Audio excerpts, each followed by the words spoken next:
We're on the main card of UFC 312.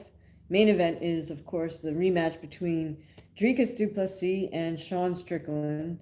Co-main is Zhang Weili versus Tatiana Suarez. And right now we're watching Jimmy Crute, Australia, the guy with the mullet. He's about to take on, I think it's Rodolfo from Brazil.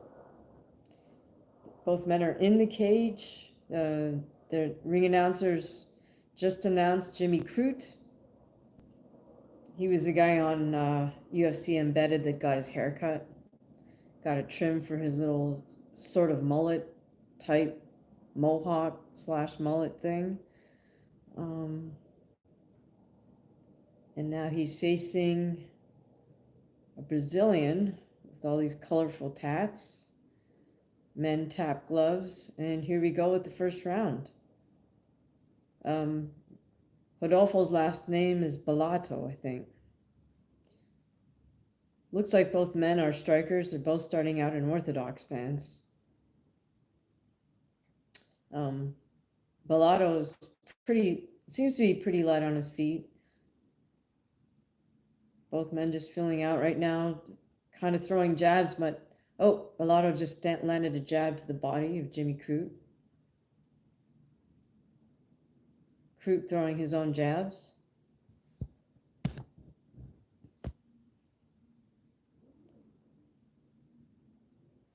Crute with a 1-2, jab hook. Oh, spinning back kick attempt from Crute. Oh, overhand right. Bellato goes for a takedown, and it reversed Jimmy Crute's in full mount on him. Bellato's just given up his back. Crute has tried to get the rear naked, didn't quite work.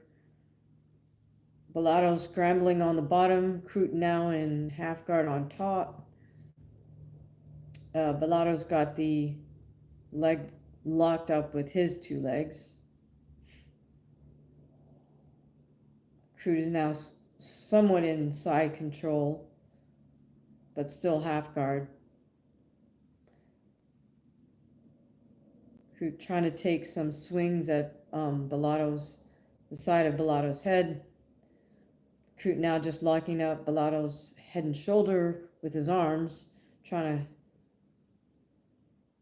just do a little ground and pound as he's kind of waits out in that half guard position. He's not able to get his leg out of that half guard. Thank you very much for joining me, Sean. Good to see you here. Yes, we live. Thank you, thank you. Oh, now Crute manages to get out into sort of a north-south position, but Bellato turns on his front. Now he's on all fours. Crute was going for a choke. Now Bellato turned. He's on his back. Crute is in full close guard, trying to rain down some blows on Bellato. Bellato trying to scramble a little bit from bottom, use his legs somewhat wildly. Back in half guard with Crute on top. So now we're just a little bit over 2 minutes remaining in this round, and for sure, Jimmy Crute is winning this round just by dominating on the ground. Oh, okay, now he's got Bellato's head. Bellato's still maintaining that half guard position. Oh, he's trying to go for butterfly guard. Lost it there, but then kicks Crute out, Crute's right back on him, tries to get some hooks in, but Bellato scrambles. Crute still maintains top position. Again, he's in half guard, got Bellato's head locked up with his right arm. Bellato has Crute has the headlock with his left arm. Bellato has Crute's right leg trapped with his legs in half guard. Now with just over a minute remaining in this first round, Crute is just occasionally taking swipes at Bellato. Now trying to switch over to somewhat more of a side control position. Aditya, hi, welcome. Welcome From India. I am Indian cartoon voice dubbing artist. Cool. What kind of things do you dub? We're here looking at UFC 312. We're watching the main card right now. It's Jimmy Crute versus Rodolfo Bellato. We have less than a minute to go, and Crute. Most of this first round has been spent on the ground. Men rise now back up to their feet. Crute does get in a good combination, lands a jab. Rodolfo going for a knee, doesn't quite land. 1-2, lands for Crute, drops Rodolfo. Crute's going straight for the ground and pound. There's just over 10 seconds left. I don't know if Crute can finish him in this position because, again, Rodolfo has that half guard leg lock on him. Crute's going for the ground and pound. 3 seconds. 2, 1. And Rodolfo just barely survives that round. Cool, Aditya. So what type of dubbing work do you do?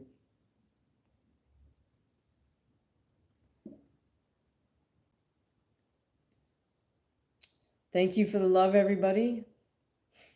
Did you guys know you can also send gifts or jewels or something on these live streams? Yeah, exactly, Sean. The whole round he was on his back, so that was quite a dominant round for Jimmy Crute, I would say.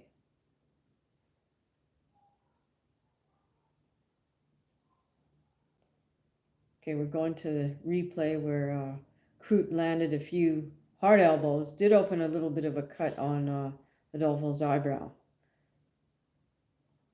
Oh, and Crute with a hard right hook that dropped Rodolfo. Sent him basically from the center of the cage to the edge of the cage with that one punch.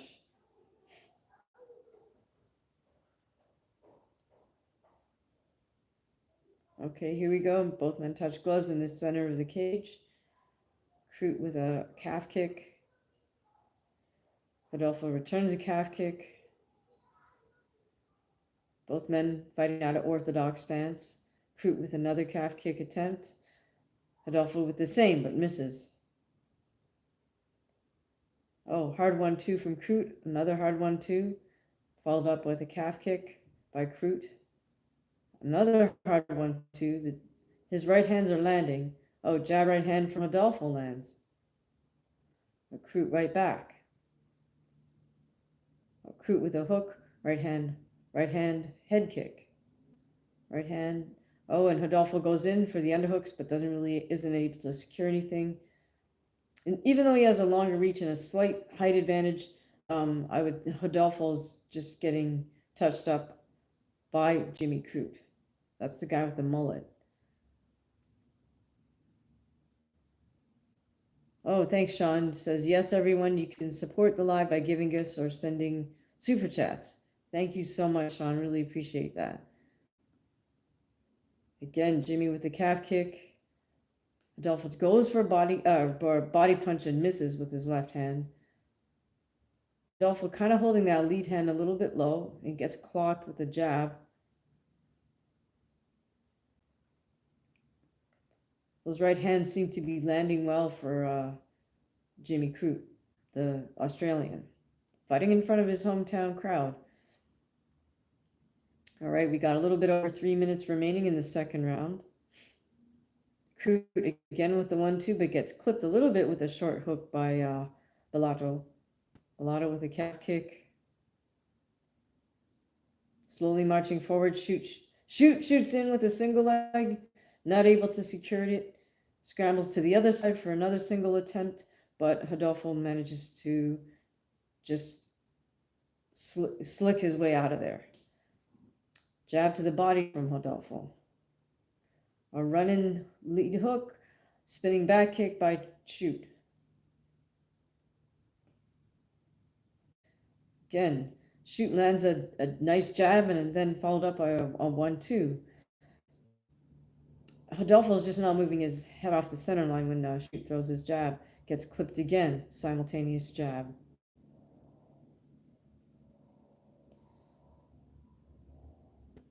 I'm not sure what Rodolfo's training regimen includes, but He's just not taking his head off the center line of the jab. That's why even though he has a longer reach and a bit of a height advantage, he's getting clipped every time by Jimmy Shoot's jab. And now right hand behind the jab. Oh, Rodolfo tries another jab, right jab of his own. Throws a calf kick, but then gets countered with a right hand by Shoot. Goes for the head kick, which is blocked. Oh, nice 1-2 by Rodolfo.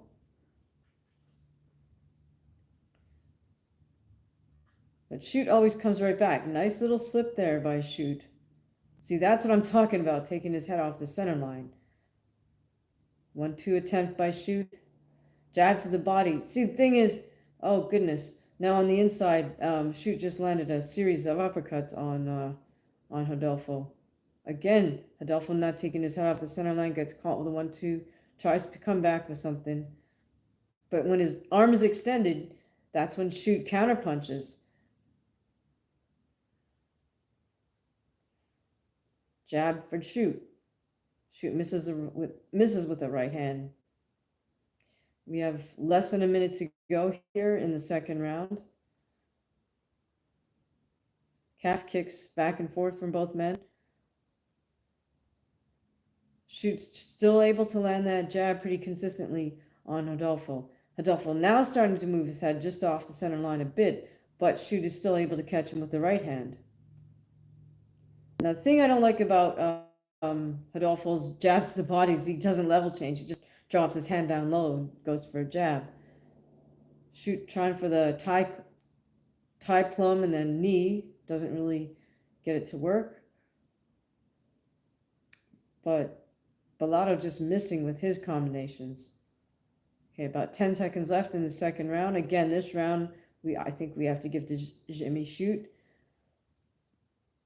Spinning back kick to the head attempt by Rodolfo. That was an interesting one, but it didn't quite land hard enough to be effective.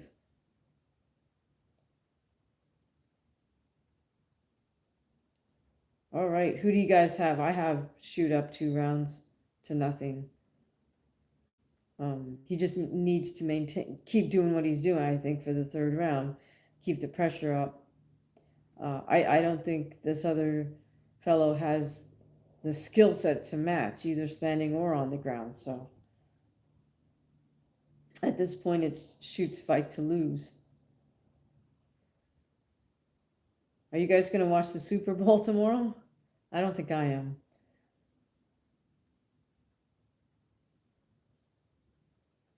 I guess unless you're in the US, it's probably not of significant interest, the Super Bowl. Did you guys know they have what the Canadian equivalent to the Super Bowl is? If you know the answer to that one, just type it into the chat. Okay, here we go with the third and final round of Jimmy Shoot versus Rodolfo Bellato. Okay, again, we open up with some calf kicks.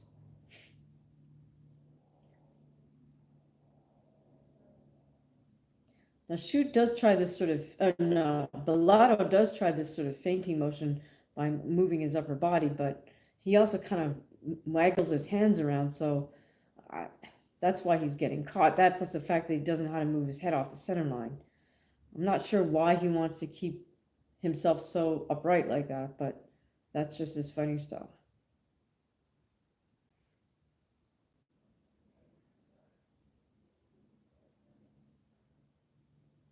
So, Sean, you're not going to watch the Super Bowl. That's okay. Yeah, I don't know. I think it's lost its shine for a lot of people, or a lot of people have lost interest over the years.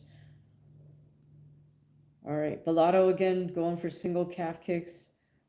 Looks like he was trying to fake something. Shoots in for a single, doesn't quite get it, but he does get Bellato to the ground. Bellato then scrambles right back up. Now Bellato's working his long jab to Shoot. Misses with a calf kick. That's Bellato misses with a calf kick. Shoot goes for the 1-2, lands the 1, but misses with the 2. Both men back to the center of the cage, exchanging inside kicks. Again, Bellato going for that jab to the body while not level changing his upper body. Shoot now switching to southpaw for a moment, then switches back to orthodox. I think Shoot just needs to maintain his jab out there and do what he was doing because it was working. So it ain't broke. Why fix it? Again, nice 1-2 by Shoot. Just barely misses. Does land a stinging jab though. 3 minutes left in this third and final round between Jimmy Shoot and Rodolfo Bellato from Brazil. Oh, a nice right hand lands for Bellato. Shoot throwing his jab out there. Nice overhand right lands for Shoot. Nice counter short right for Shoot.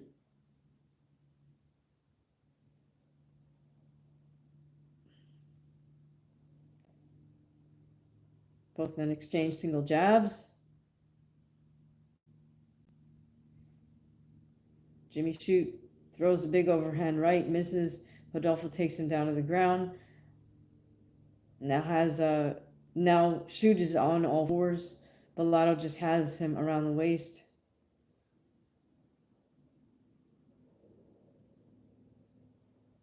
Both men just kind of crawling on all fours. Looks like Shoot's trying to head towards the cage. I don't know why Bellato does not try to advance his position. Okay, now he seems to. All right, now they're back up on their feet. So I guess Bellato didn't want to go to the ground with Shoot. All right, we have under 2 minutes remaining in this third and final round of this matchup. Now Bellato's hands are really low. They're almost at his waist. He's throwing sort of single jabs out there, kind of waving his hands around. Again, a nice right hand lands for Jimmy Shoot. And Jimmy's holding his hands sort of mid-chest level, almost shoulder level sometimes. But that's a better position to throw your punches from because that's the height you want your punches at. Again, a jab to the body with no level change from Bellato. I'm really perplexed as to why his coaches want him to do that. All right. A good right hand lands for Jimmy Shoot. Under a minute to go here. Right hand to the head for Jimmy Shoot again.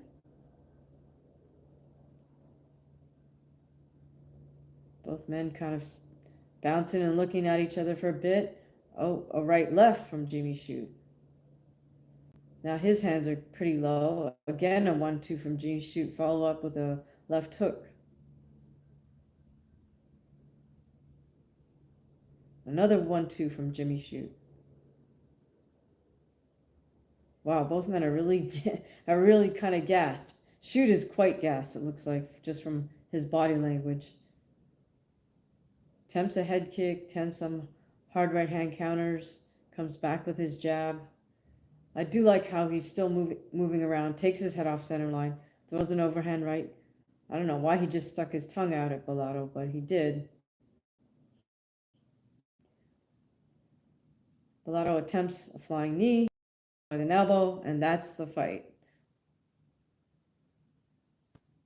So, Shoot, I feel, got that at least 2-1. Probably 3 rounds. We'd have to give it to him. And Sean James, thank you so much for asking everybody to please like and subscribe. Really appreciate that. Very helpful.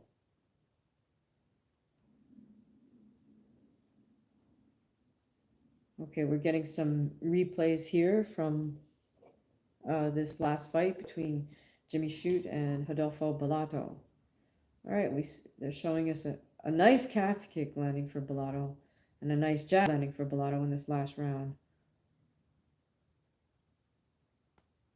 And a flying knee, almost landing, then 2-punch combination followed up by that, and then Shoot sticks his tongue way out, like Alice Cooper style.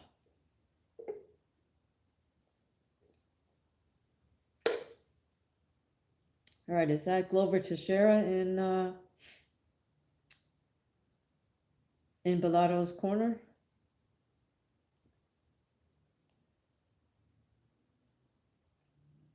So Bellato's speaking to the camera. I don't know what he's saying because I've muted it.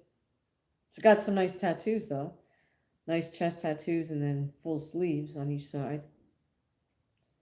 So it's kind of like the opposite of a Yakuza tattoo.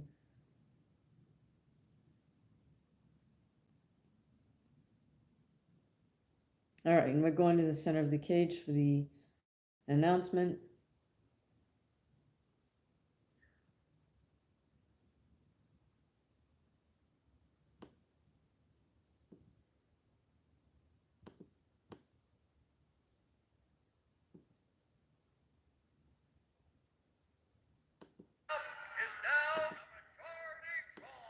What?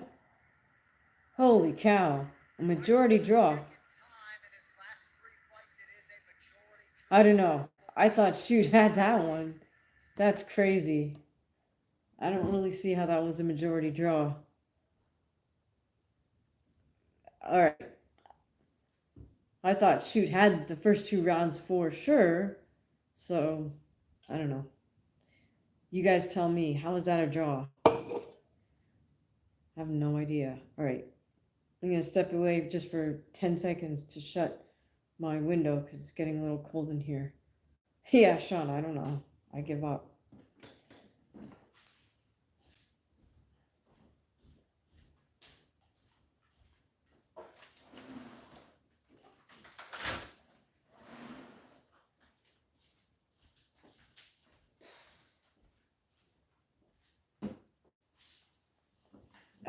Yeah. What? Why did they do that? Why did they? I don't know. Obviously, there was no hometown advantage there. It's like hometown disadvantage. Um, I also don't see how you called a draw. So one guy won a round, and then the other two were even, or two rounds were even, and you gave one guy one round. I don't know. All right. So now we're cutting to footage of Dricus walking into the venue with his fiance. Dricus in a black shirt with sunglasses.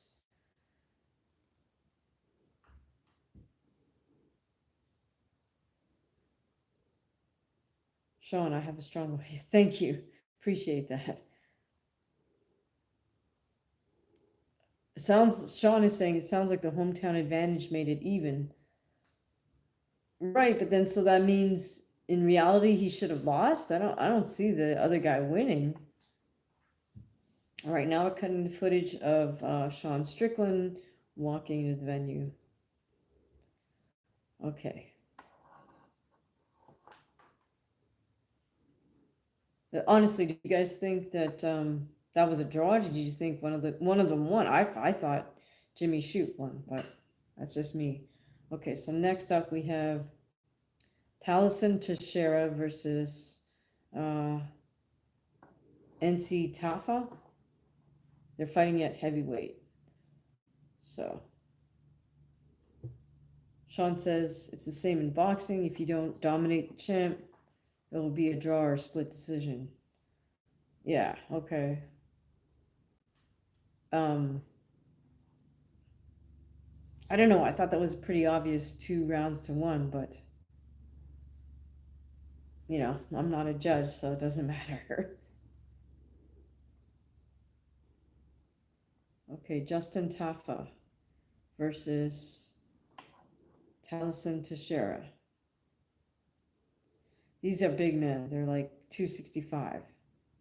Imagine having to cut weight to get to 265. All right, Sean James says judges get paid. Yeah. Yeah.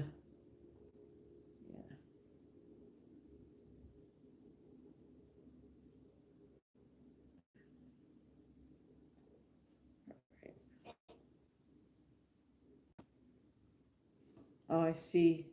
Looks like Tashera was on the Contender Series.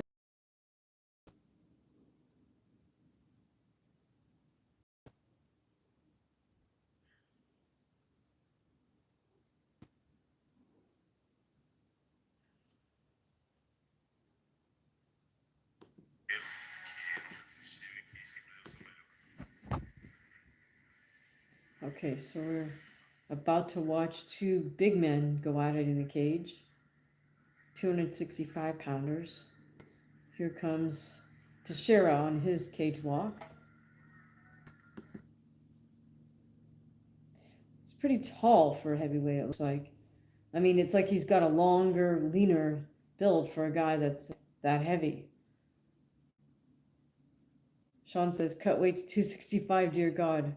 Who is that again? I don't know. I was just joking. I mean, I don't know if either one of these guys have to actually cut to get to 265, but they're both pretty big men. So Talison Tashera from Brazil. I mean, if he was a little leaner, he looks like he could be a basketball player, but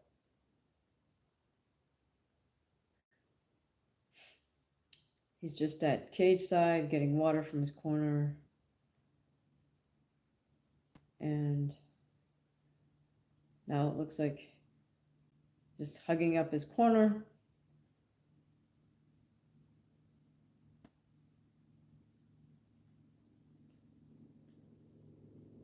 Sean James saying 265 will be tired by the second round. Yeah, let's see. Let's see how this fight goes. This is not really my favorite weight division at all, but so be it. Okay, so now the cut men's putting Vaseline on Talison's eyebrows, cheeks, and then for whatever reason, UFC cut men always skip the mouth, as he just did. Okay, now the ref is like touching him all over and make sure, I don't know what they're checking for. Make sure he doesn't have any extra grease on his body, and then he's being sent into the cage.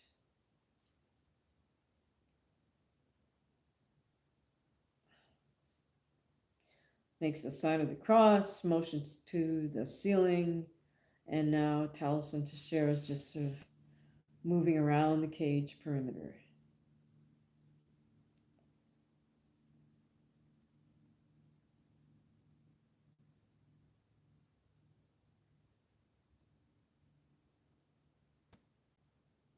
And he's getting checked out by the ref.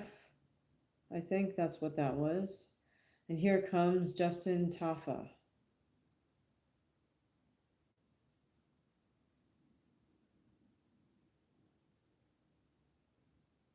He looks to be like the stockier man in this fight, so it might be a classic taller guy versus stockier guy kind of heavyweight match. We'll see. Honestly, don't know anything about either fighter. So Justin Tafa is the hometown or home country fellow because it looks like he's Australian. He's at cage side now, hugging up his corner. Shane, welcome to the stream. How are you? Who do I have for the co-main and main? I'm gonna go with Zhang Weili, and main event I'm gonna go with both champs, duPlessis. I mean, it would be fun for me to see Strickland win, but there's something a little bit off with him, I think, mentally. Um, Overall, I prefer his fighting style immensely compared to Dricus duPlessis, but I feel like Dricus just has all the momentum on his side right now. And then I just have questions about Strickland, mainly because he kept blaming the cut for the loss, and it's like, you know, maybe mention it once that it made it hard for you to see, but then stop talking about it. But that's all he was talking about. So it's like, if you can't get over that, you gotta get over that to be able to wipe the slate clean and then step into the cage with a whole new mindset for this fight.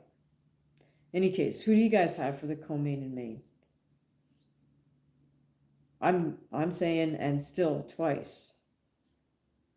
Okay, so now we got Buffer in his funny green suit jacket announcing both of these super heavyweight fighters. Talison Tashera from Brazil. How tall is he? I can't see the stats on him.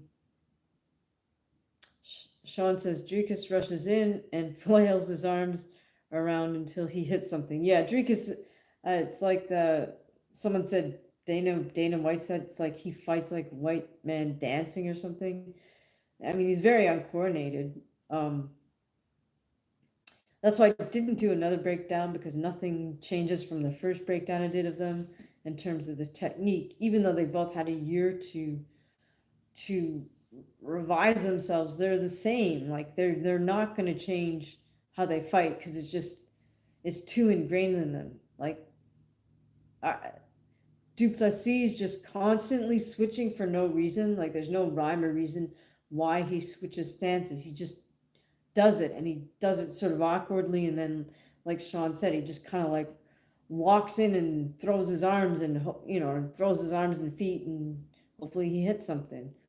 Um, and Sean just stays nice and upright, does that little sort of semi shell guard thing with his arms across his chest and turns to get his head offline. Welcome, Hammerhead. Good to see you. Strickland is a strong support of the trans community. I'm a trans super heavyweight fighter. Right. Okay. So here we are with two super heavyweights in the ring. We got Tashera has Tafa up against the cage, trying to throw knees, elbows. Oh, he's already dropped Tafa. Tafa's down on all fours. Wow, and that's a wrap. Okay, so that was over fast. All right, I don't know who this is, but maybe we can block them.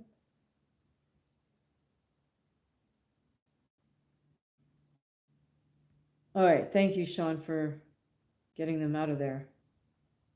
Wow, that was fast for Tafa. He just dropped to all fours, and then he has this kind of stunned look on his face, like he doesn't know what happened, but that's not good.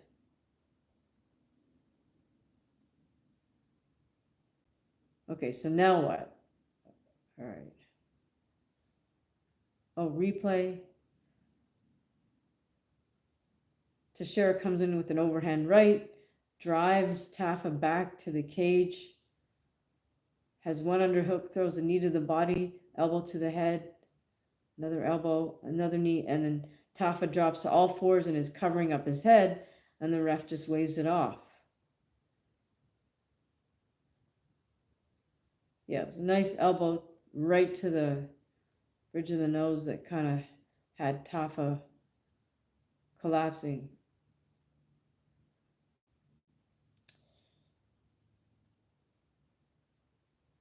Oh, Sean. Yeah, it was like over so fast. You should be able to catch some replays right now. Yeah, it was just like literally Tashera throws one big overhand right that sort of lands, but he drove Tafa right back to the cage, kind of pinned him against the cage, threw an elbow that kind of landed, then threw some knees. Tafa just dropped down to all fours, and that was it. So, very fast, over very quickly.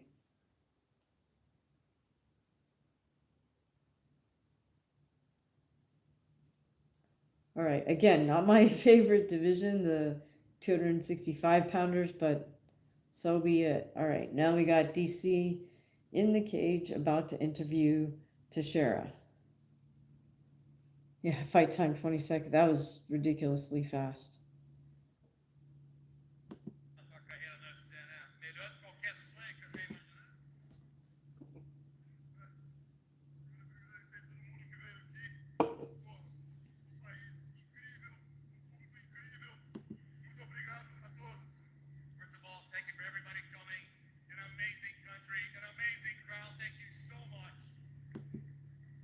Tashera just thanking everybody.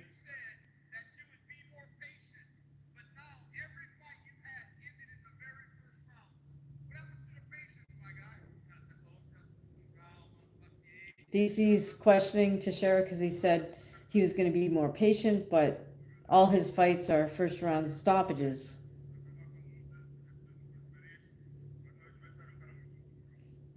Well, it's not something you can fault anybody for.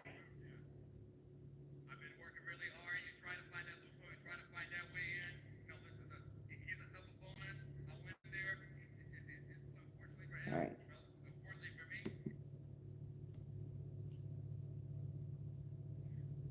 All right, now DC's putting him to the replay on screen. There's a knee to a body, elbow to the head, another knee, and then Tafa just crumpled down onto all fours.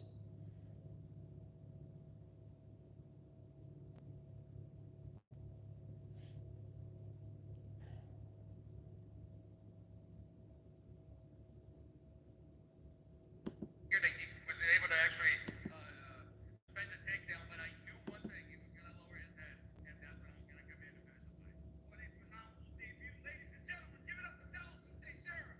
Okay, so I guess maybe that was Talison Tashera's UFC debut. Not sure about that, but if it was, he certainly made a statement. Although it wasn't much of a fight.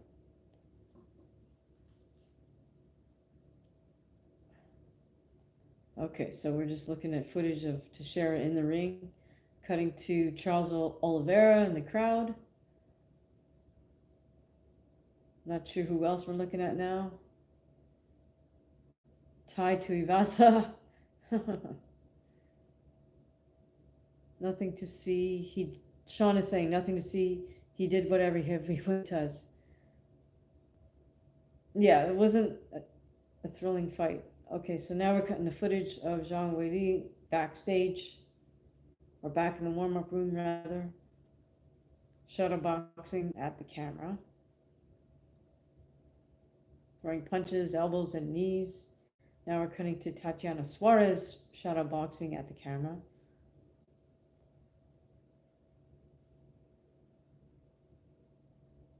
Same thing, lots of strikes, kicks.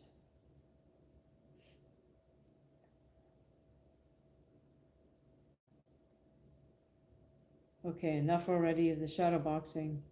Thank you. Okay, so now we're cutting to commercial. All right. Who else has joined us? Is anybody else gonna watch the Super Bowl tomorrow? Do you think there's gonna be any really good ads on? That's, I think, one of the highlights. It used to be where people would kind of tune in just for the ads and just for the halftime show, even if you're not really a football fan.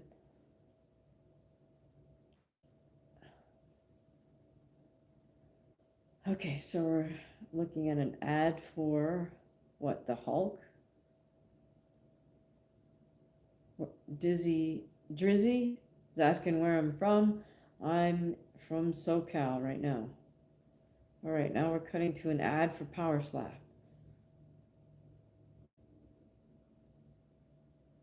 Oh, Sean is saying, yes, I used to watch the ads and the Puppy Bowl. Oh, cool. What's the Puppy Bowl?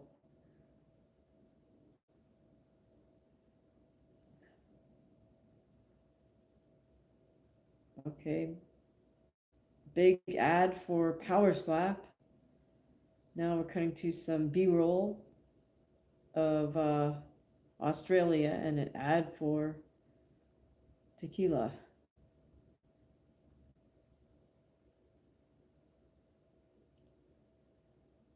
Thank you for that, Sean. I didn't even see the whole comment, but I figured that's where maybe they were going somewhere.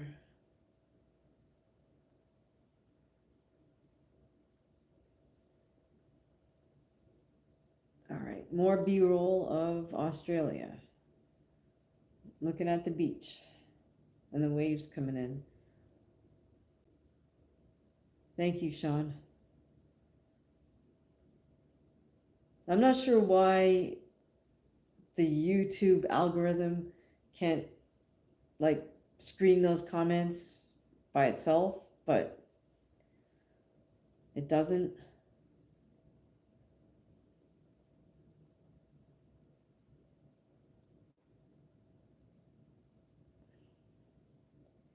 All right, so earlier on, Drizzy, I did say in the co-main and main, I'm saying and still for both. I think both champs will retain their belts.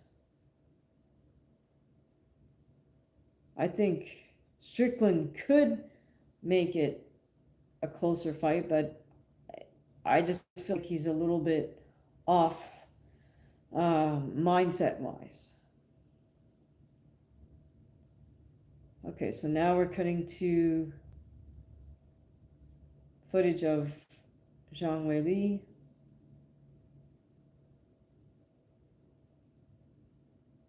Training.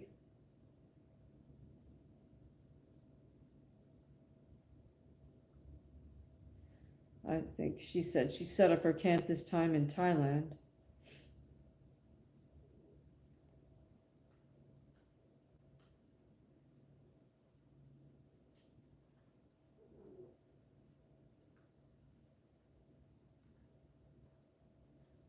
So,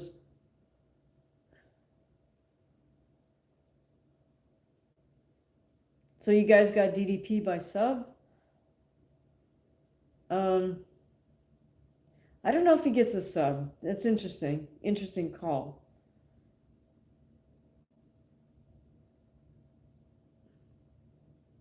Unless Strickland really dramatically picks up his volume. I mean, I think DDP can get a decision, or he could just dominate him on the ground and standing just by volume. Sean is saying, no, I don't think he gets a sub. Yeah, I don't know. Drizzy's saying he thinks Zhang can get Tatiana out of there in round one. Now that's quite a possibility. I just don't know how Tatiana's striking matches up to Zhang's. So,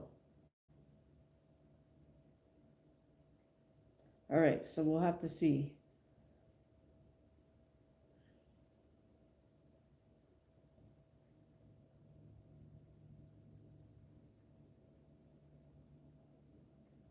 I think Zhang has a better chance of KOing Suarez than DDP has of subbing Strickland. Let's put it that way. But in either case, I think we agree on who's going to win the fights. How they win it is another story. All right. Again, now we're cutting to footage of Tatiana's fights. Sean is saying DDP will lay and pray.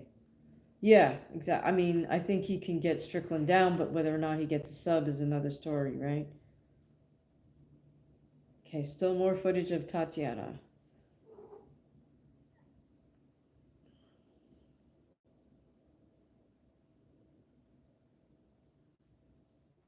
I think they have to do their best to make, they always have to do their best to make fights look as competitive as possible, right?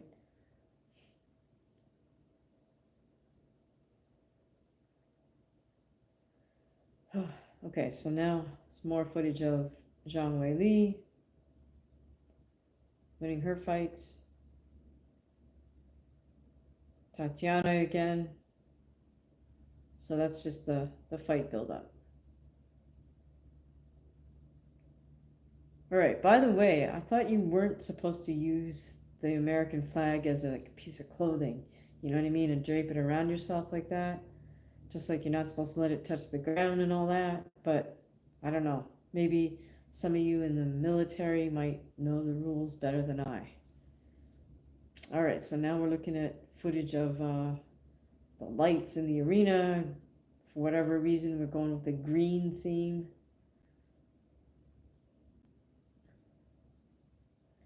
All right, and we cut to Suarez making her cage walk.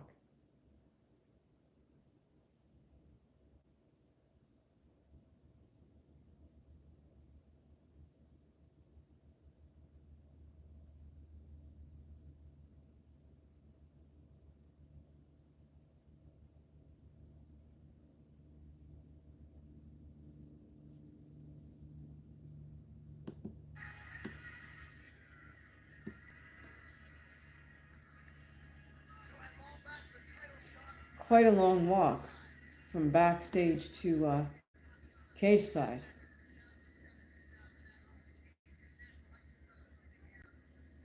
All right, so now we have Suarez at cage side, about to disrobe.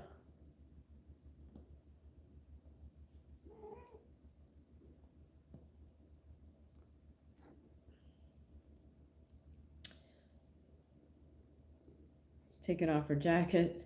This is the thing I hate about sleeves. If you got gloves on, it's hard to take your jacket off. In any case, that's just an aside. All right, here we go with the t-shirt off. Suarez is sporting blue,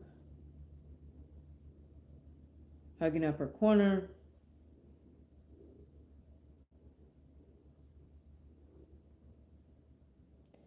Getting greased up by the cut man. Vaseline on the eyebrows, cheeks, ears. No, not ears, cheeks. And no grease on the mouth, for whatever reason. Getting patted down, I guess. Glove check, mouthpiece check. And she heads into the cage. Thank you, Sean, for blocking that. Sean James, got to get that brand deal check. Yeah, what the heck? Who is that? I don't know. What the heck is that?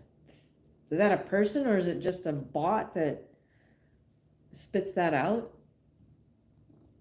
So strange. I've never seen that before. I'm sure some of you guys probably have.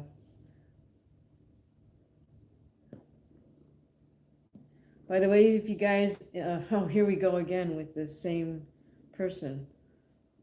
Oh, okay. Well, other than that, I don't think that's a person. I think that's a bot.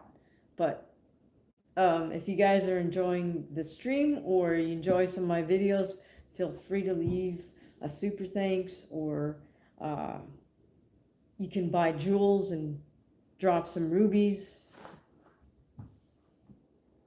Oh, okay, Sean saying it's a bot with an illegal streaming link. Yeah, let's just not have them around here.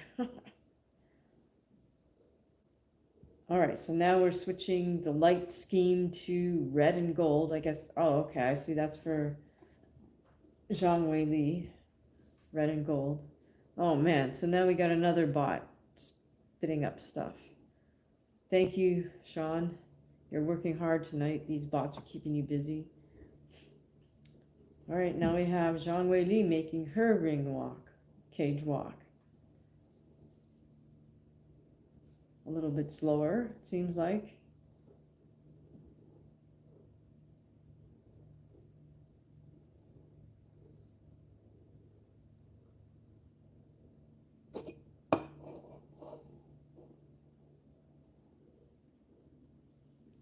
The way they have these, the venue and the change room set up, the fighters do have to, seems like the fighters have to walk considerable distance just to enter the arena. Okay, let's see if I can hear.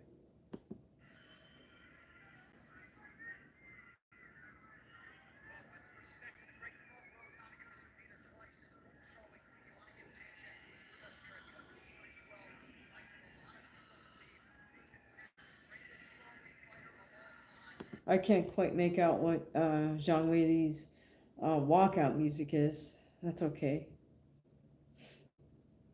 Silas, how are you doing? We're watching UFC 312.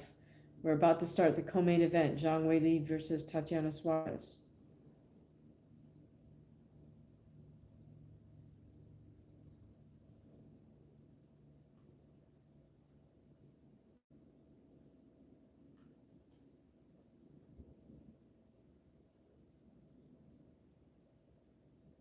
Silas. Okay. All right, so Zhang is about to get, I guess she's trying to get some water from her coaches. Sean, that's funny. $5, cool. $5 on Zhang. Love it.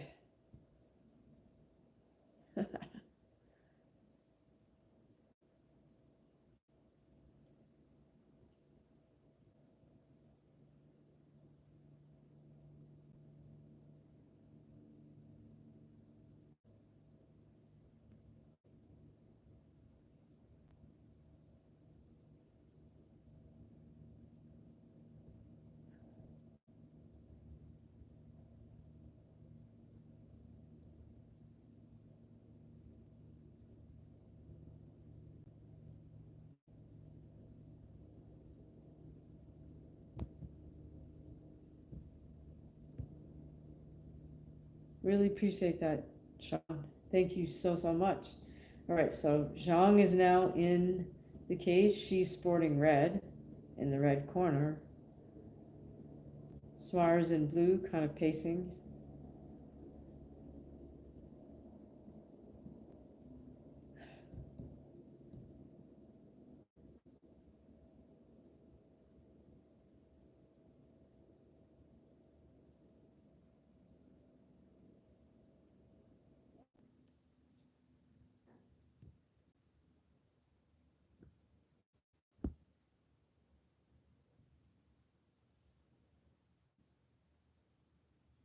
Thank you so much, Sean, for that. Super. Really appreciate that.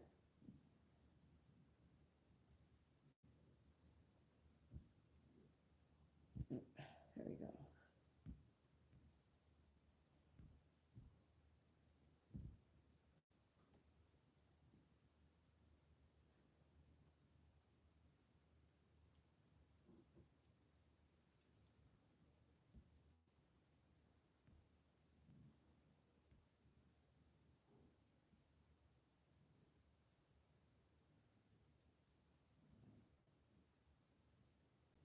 Thanks, Sean, for that clarification.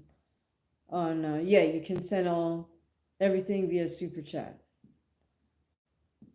All right, so we got Suarez just kind of pacing back and forth in the cage. Don't know if that's her nerves.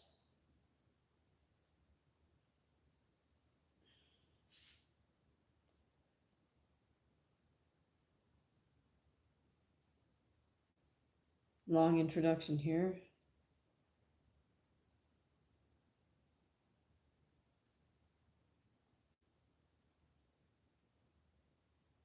Not sure if that's just Suarez' standard thing to just keep walking back and forth like that, but I mean, I get it. Zhang is just more or less standing in place as she's being announced, kind of waving on the crowd to cheer for her.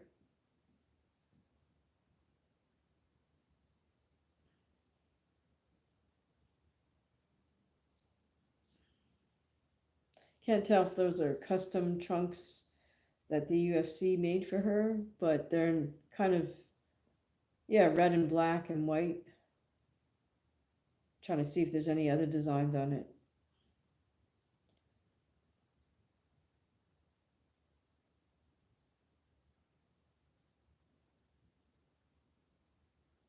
All right, now we have both fighters walking to the center of the cage.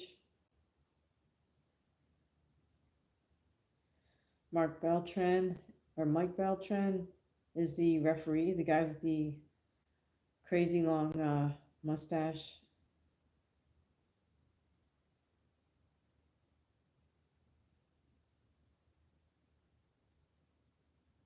And here we go with the co-main event. Oh boy. Yes, Sean, here we go, and here comes that stupid bot again.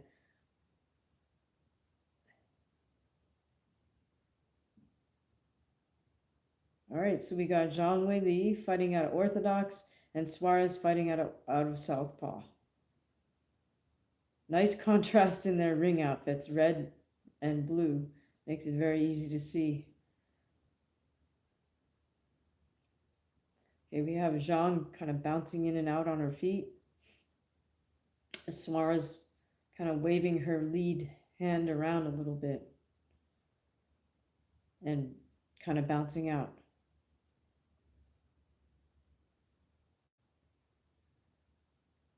Oh, side kick from Zhang. 1-2 attempt from Zhang, and Tatiana shoots in with double underhooks. She's able to get Zhang to the ground. So Tatiana has Zhang on her back in side control. She's just holding position right now.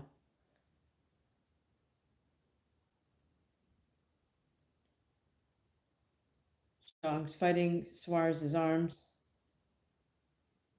but she is flat on her back right now. Suarez again just maintaining position. Oh, now she has, looks like she's trying to work her way to side control, but Zhang does have one of Suarez's legs trapped.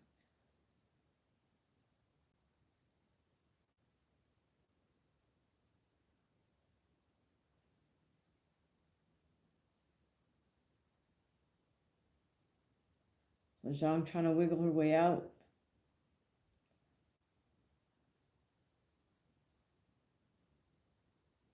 Suarez still in that half guard position with one underhook, or two underhooks, sort of. One underhook, but she's using her other hand to try to strike or manipulate Zhang's head. Zhang is trying to use her arms to fight Suarez's arms. She's got one kind of overhook on Suarez.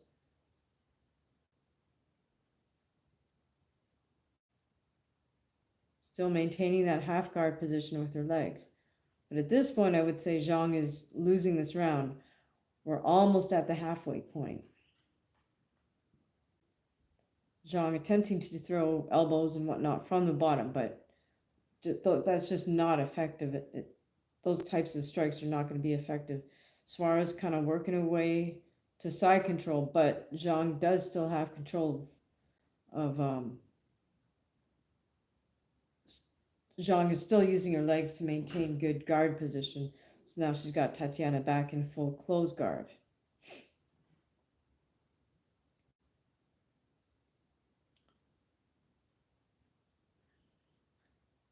Tatiana's trying to work her way out. She's now back into side control half guard position.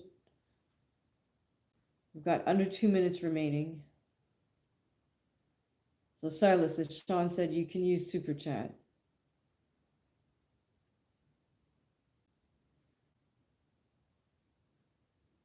A nice little scramble from Zhang on the bottom, and now Suarez is out and she's in side control. Kind of moving towards the north-south position, throwing knees. She's throwing knees at Zhang's body. Zhang is trying to strike from bottom position, but again, not very effective. Better than nothing. Oh, and Zhang rolls over onto all fours. Suarez secures in like guillotine, throws guard. Zhang pivots out. Now she's got Suarez on the ground, but Suarez maintaining that headlock grip. Now Zhang maneuvers into a full guard position where she's on top. Suarez going for double overhooks from the bottom position. Half guard, half butterfly. Oh, Zhang stands up, pivots around, but is still in full guard by Suarez. Suarez trying to strike at Zhang's body from bottom position. We have about half a minute remaining. Interesting round.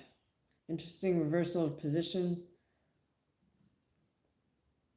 Oh, good move by Zhang. She's maneuvering around. Tried to get knee on belly there for a moment, but she's still in Suarez's full guard. And Suarez definitely has the longer limbs here. So Suarez trying to work from bottom, striking, tying Zhang up, and that's the round. Okay, that's going to be a tough round to score. But, I mean, Suarez did have more control time on the ground. So, I don't know. How do you guys score that first round? Do you give it to Suarez or do you give it to Zhang? It's hard to give that to Zhang. I mean, I think we have to give it to Suarez.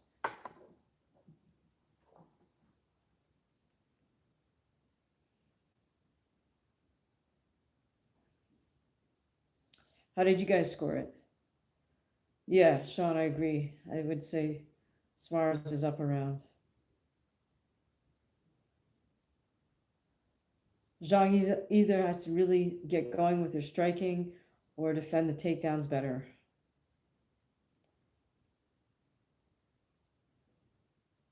I didn't realize there's quite a size difference here between the two women. So I don't know if that means Suarez does a huge weight cut or, how she makes that weight. All right, again, Zhang starts out bouncing around. Got her hands up right at chin level, going side to side. And Suarez is just kind of waving that lead hand around a little bit and kind of stutter stepping back and forth. Both women kind of throwing out faint jabs. Zhang goes for a head kick, but it does not land. Suarez is just throwing hands out there to not even to land because they're way too far away. She's got kind of awkward motion standing. She shoots in. Zhang does stuff it, gets an underhook. They're right at the edge of the cage. Zhang has it under and over. Looks like Tatiana's trying to lock up for a double. I can't tell if she has both hands connected. I think she has both her hands connected underneath Zhang's rear end. And she does get the takedown, but Weili reverses it, and now Weili's on top. Weili's still got that like kind of a whizzer grip on the ground. She's kind of trying to maneuver her legs. Suarez has still got one of Weili's legs trapped. But Weili's trying to sneak in some ground and pound as she's moving around.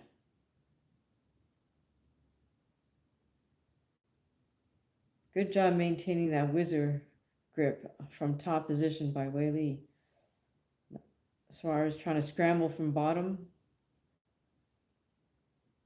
Weili's just going for the ground and pound from the position that she's in.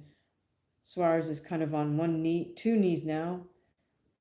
And it looks like Suarez worked her way back up to her feet. Zhang looks like she has a headlock. Oh, she gives that up to maneuver around. Suarez now has Zhang with Zhang's back against the cage again. Suarez locked up with a double underneath Weili's rear end. Looks like, oh, Suarez gave that up, switched to maintaining the underhook. Weili trying for some knees off the cage, reverses the position, and now the women are back center cage. Sean, thank you so much for blocking whoever that is. That bot again. All right, back center of cage. Suarez still in southpaw. Zhang Weili still in orthodox. Same type of foot motion from Zhang, just bouncing in and out. Oh, misses with a big overhand right and a body kick. Again, Suarez tries to shoot in for a double, but just manages to push Weili against the cage. Suarez has her head inside, one arm around Weili's waist. I think she's just barely connected her hands around Weili's waist. Went for a back take, but Weili defended that. Oh, nice reversal by Weili. She hooked one of Suarez's arms and got her in bottom position. Now Weili's in full guard. Suarez is on her back right by the cage. Zhang just trying to administer some ground and pound right from there. Suarez has kind of a half butterfly position. Kind of using the cage like she's not supposed to, but okay, she's now scrambled off the cage. Zhang is in her full guard or half butterfly guard. Suarez with two overhooks, trying to manipulate Weili around.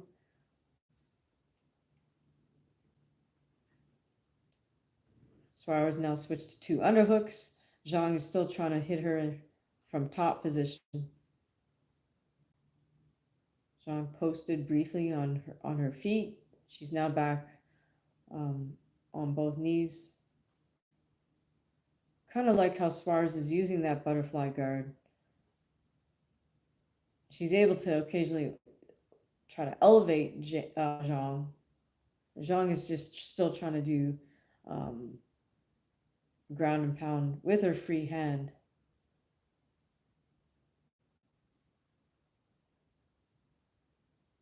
While Suarez is just trying to hug from bottom position. And that's the round.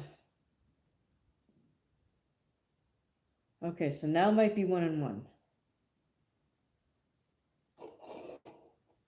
Okay, I'm going to step away for 1 second because I want to get another drink.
Sorry, thank you.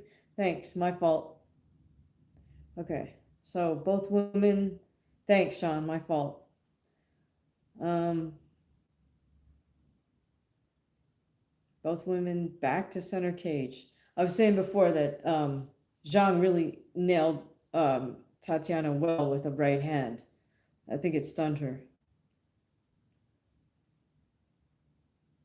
All right, Tatiana shoots in, completely ineffective. She just winds up landing on both her knees. Head kick attempt by uh, Zhang, not that effective. At this point, I do think. Oh, another hard right from Zhang lands.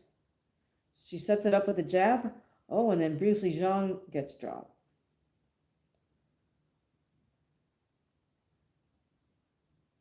But Zhang looks like she's in full control again. A nice hard 1-2 from Zhang. She's throwing out those jabs, sometimes with the intention just to flick out there to set up the next thing, which is either a kick or a right hand. Zhang making nice circular movements, moving laterally, inside leg kick. Not sure what Suarez's game plan is here, what she's trying to do.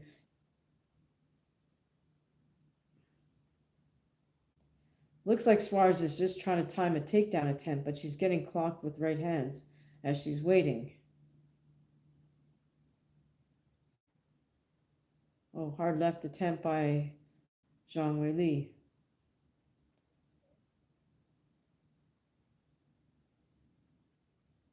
Suarez bounces up and down, but she doesn't take her head off the center line, so nearly gets clipped by another right hand there by Weili. Looks like she tried to shoot in again, got a whizzer and one underhook. Locks up both hands behind Weili, but not able to get a takedown. In takedown position, Weili's landed a couple hard elbows from inside, and again another hard right hand. Suarez is just throwing her jab hand out there with absolutely no intention of connecting, attempts a head kick, but misses.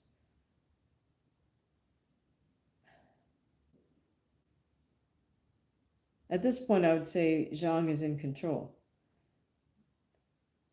Using her footwork nicely still. All right, Suarez attempts another takedown. And that's the end of the round. So that's definitely Weili's round. So she's up 2-1 at this point.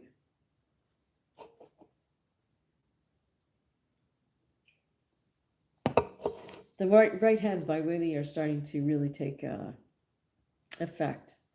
Let's see if we can hear what.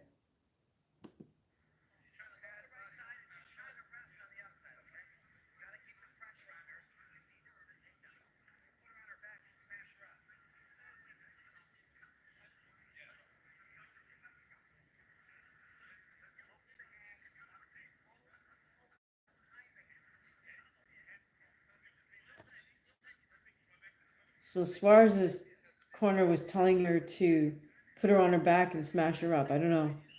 It's not very helpful. They have to tell her how to avoid getting hit by that right hand, I think. Okay, here we go. Championship rounds. We're into round 4. Right now I have Zhang Weili up 2-1, with Suarez winning the first and Zhang taking the next 2.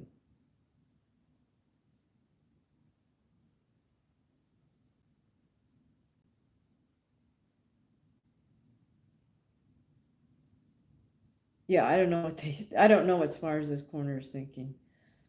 Okay, both women back at center cage, fighting at a little bit closer distance now. Here's where they can play that jab cancel game where both their jab hands actually touch each other. Zhang coming with a calf kick and then going right away to a 1-2 attempt. Oh, so Zhang reverses Tatiana's takedown attempt with kind of an Ochigari throw and gets Tatiana down on her back. Tatiana's got the half guard lock, but Zhang Weili's on top, trying to administer a little ground and pound from that position.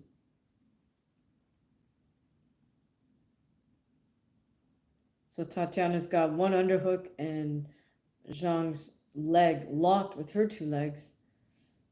So Zhang is just trying to, I think, maintain control on top and then administer ground and pound as she can. Now Zhang is kind of shifting over towards more of a side control position, throwing punches from top position when she can. Again, Suarez is maintaining that sort of butterfly guard or half butterfly guard.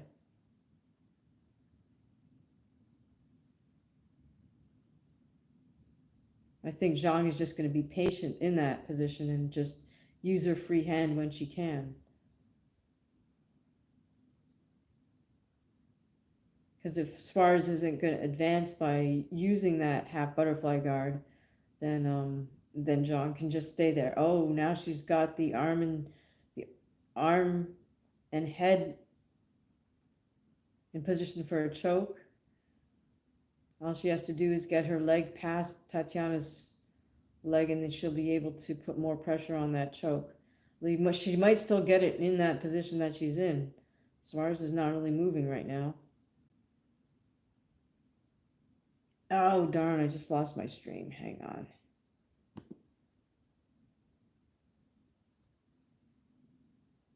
Hi, Shaheen. How are you? Hi, Silas.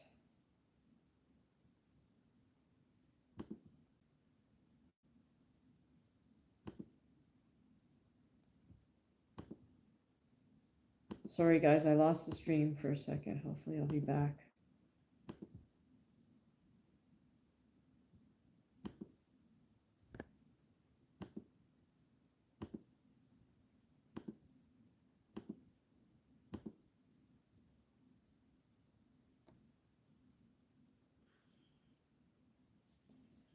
Sec.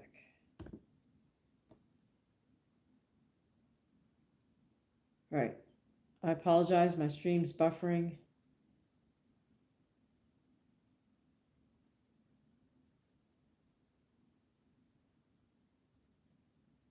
Hopefully, it comes back soon.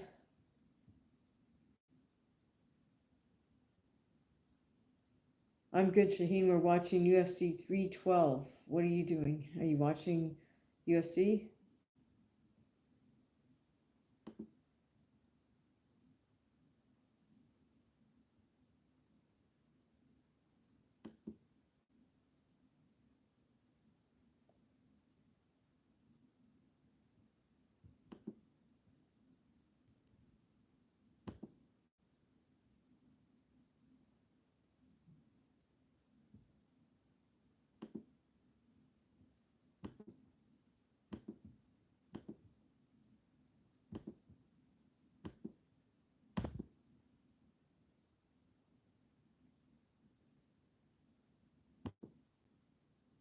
All right, sorry for the break. Just trying to get my stream back, guys. Kind of, one of them's just buffering forever. Hang on.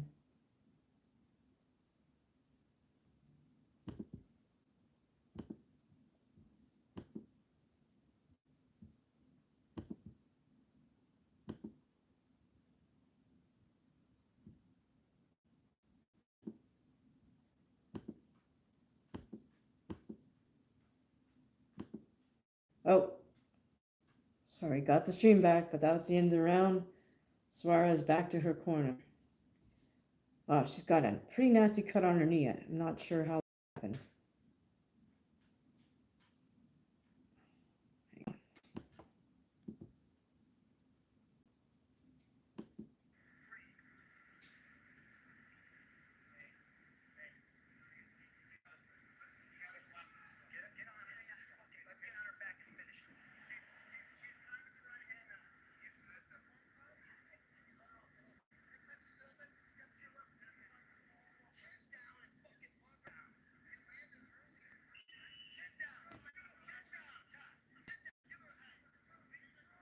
They're telling Suarez to put her chin down and give her hell. I'm not, Yeah, I didn't hear the other. It looks to me that Zhang is handily ahead. What do you guys think? Zhang motioning to the crowd to cheer her on before the fifth and final round. Zhang certainly has the body language of a champion, right? Again, right in the center, Zhang starting out with her jabs and her footwork. In and out. Oh, nice 1-2 by Zhang. Oh, nice single overhand right by Zhang lands. Suarez just really does not have the striking skills um, on a high enough level at this point. She shoots in for the double. Weili defends it. Suarez is just stubborn with that grip though, and drives Weili back to the cage. It's kind of a high C grip. Or now she's got the single grip, refusing to give it up. Tries to take Weili's back leg out, but Weili's got really good balance and a wizard grip and just defends it. Very, very good. Very well done. Now she had Suarez on the ground momentarily and landed a hard shot. And now Suarez looks really wobbly. Uh, she's been stunned, I think, since the third round.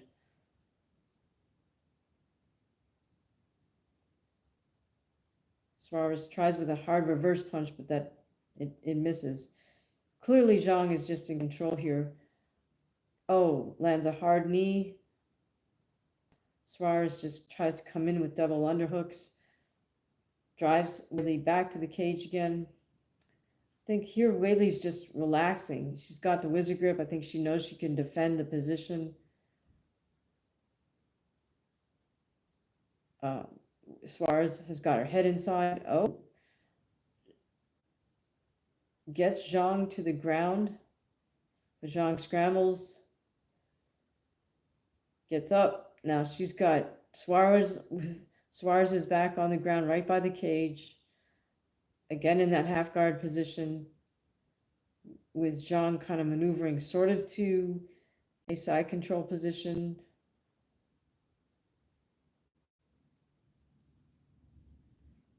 Zhang administering some ground and pound from top position. Suarez trying to scramble a little bit, gets onto her knees, but gives up her back. Zhang's got one hook in. Zhang switches to a semi-mount position, I guess you could call it. Suarez is kind of on her side, trying to fight that off. We've got just over 2 minutes left. All right, sorry guys, my stream is frozen up again.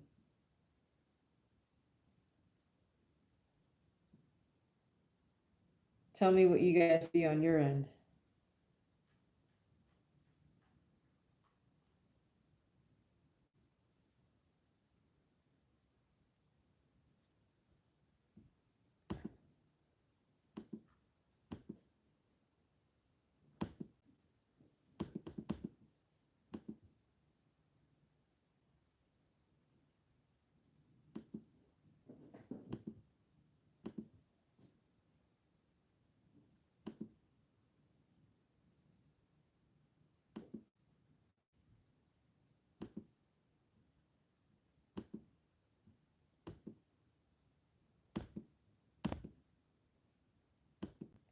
Thanks again to Sean James for doing an awesome job as a moderator. Really appreciate it.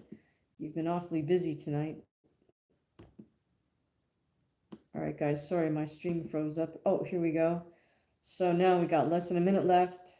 Zhang still kind of caught in that half guard position, or actually looks almost like full guard. No, it's still that half butterfly guard thing that Suarez seems to like. It's almost a detriment to her because she isn't using it to sweep Zhang over, so she's just using it to maintain position. But that doesn't help you win the round. It doesn't help you take less punishment, as Zhang is just continually hitting her with ground and pound. We now have less than 20 seconds to go.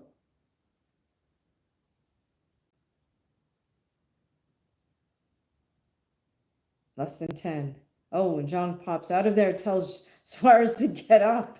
How about that? Goes right back to center cage. And that's it. Zhang follows Suarez back to try to give her a hug or something. Suarez is kind of walking away.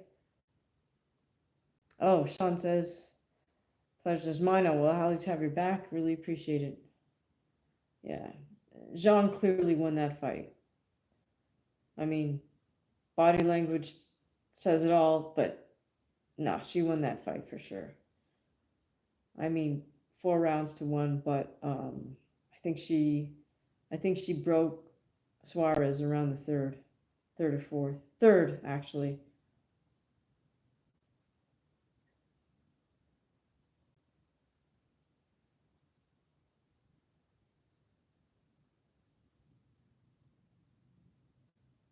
I mean, Suarez was able to get some takedowns, and she did have her moments, but she doesn't have something that that she can finish with. It feels like.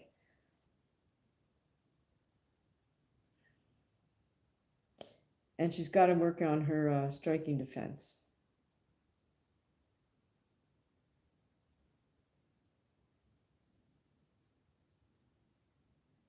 Yeah, Zhang was just able to land too many of those hard right hands. I'm wondering if one of those inside leg kicks did some damage to Suarez's knee. Yeah, I guess those are custom. That's a custom outfit for Zhang Weili because it looks like there's some type of emblem in gold against the red. Yeah, body language says it all. We got Suarez walking around with her head kind of down. All right, let's hear what the scores are here. Let's not hope it's not a majority draw again. Yeah.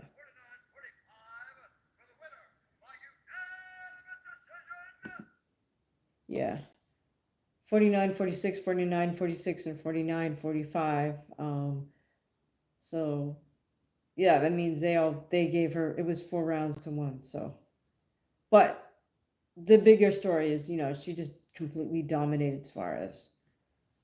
Ankit, welcome back. Sean is saying she didn't do enough, just lay and pray. Okay, let's hear DC's interview.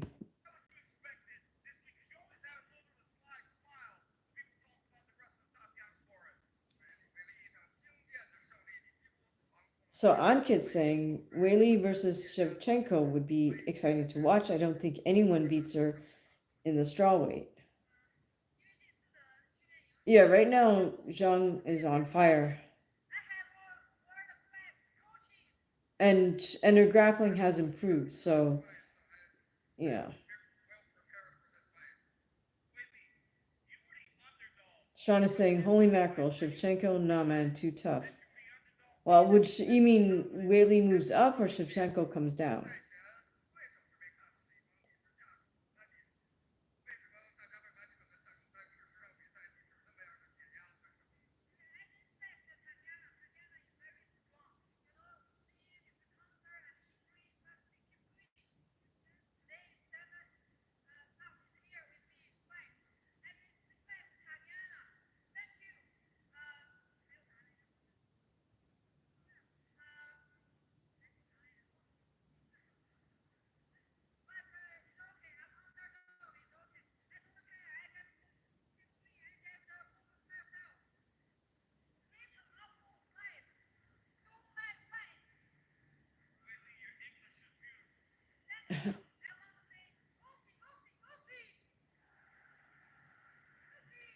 Rich is asking, is the main event happening? We're about to get there.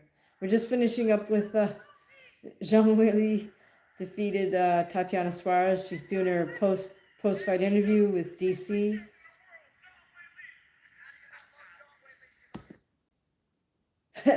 Sean James says DC is an a-hole. What specifically inspires you to say that about DC? Just curious.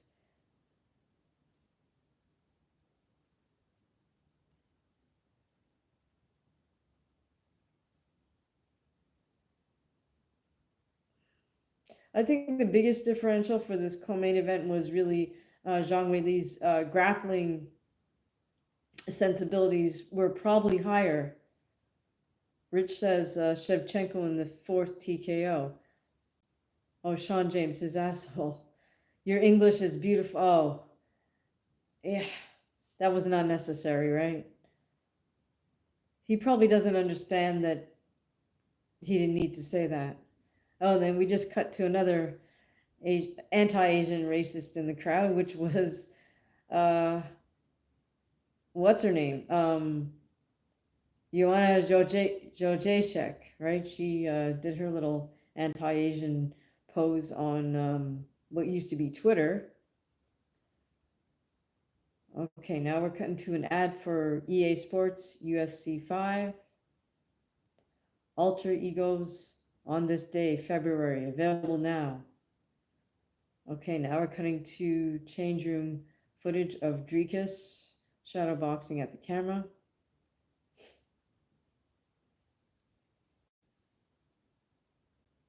Looks like at the moment he's standing in an orthodox stance. Looks like he has some custom trunks from the UFC. Now we're cutting to Sean Strickland shadowboxing at the camera in his change room.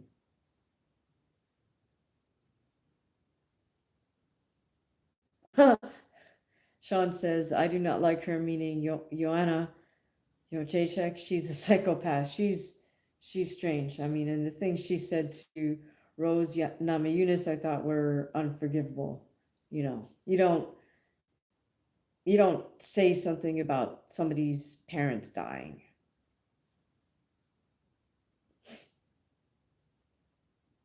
Jay Boone is saying, Sean, you do not know her personally. Please be respectful.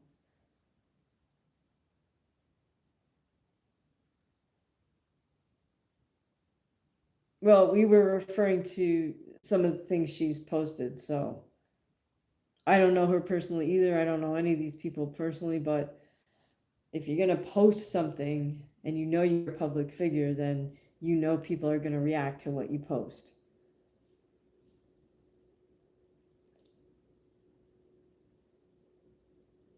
Yeah, Sean says, you're right, I don't know her, but she has said many hateful things publicly. That's sort of the point. If you want to be a hateful person, you can do so in private. You don't have to post stuff about it, but if you're going to sort of put it out there for everybody to see, then you're going to be uh, you want people to see that about you. So I don't know. Okay, so now we are looking at footage of people in a shark tank. That looks pretty scary. It's Robert Whitaker with a shark tooth. Feel New Sydney. I don't know what that is.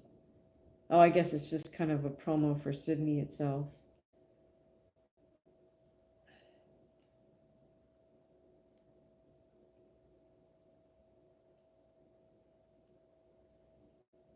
All right, we're good with the back and forth on the chat. We're really just here to talk about the fights.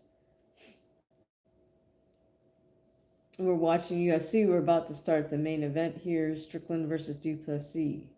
Who do you have?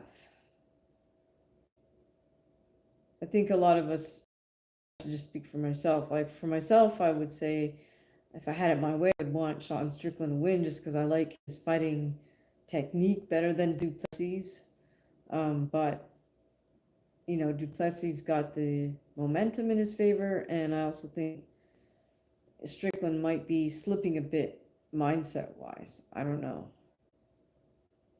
All right, so now we're cutting to footage from Toronto. It's about a little bit over a year ago, Toronto, Canada, UFC 297, which was the first time they met.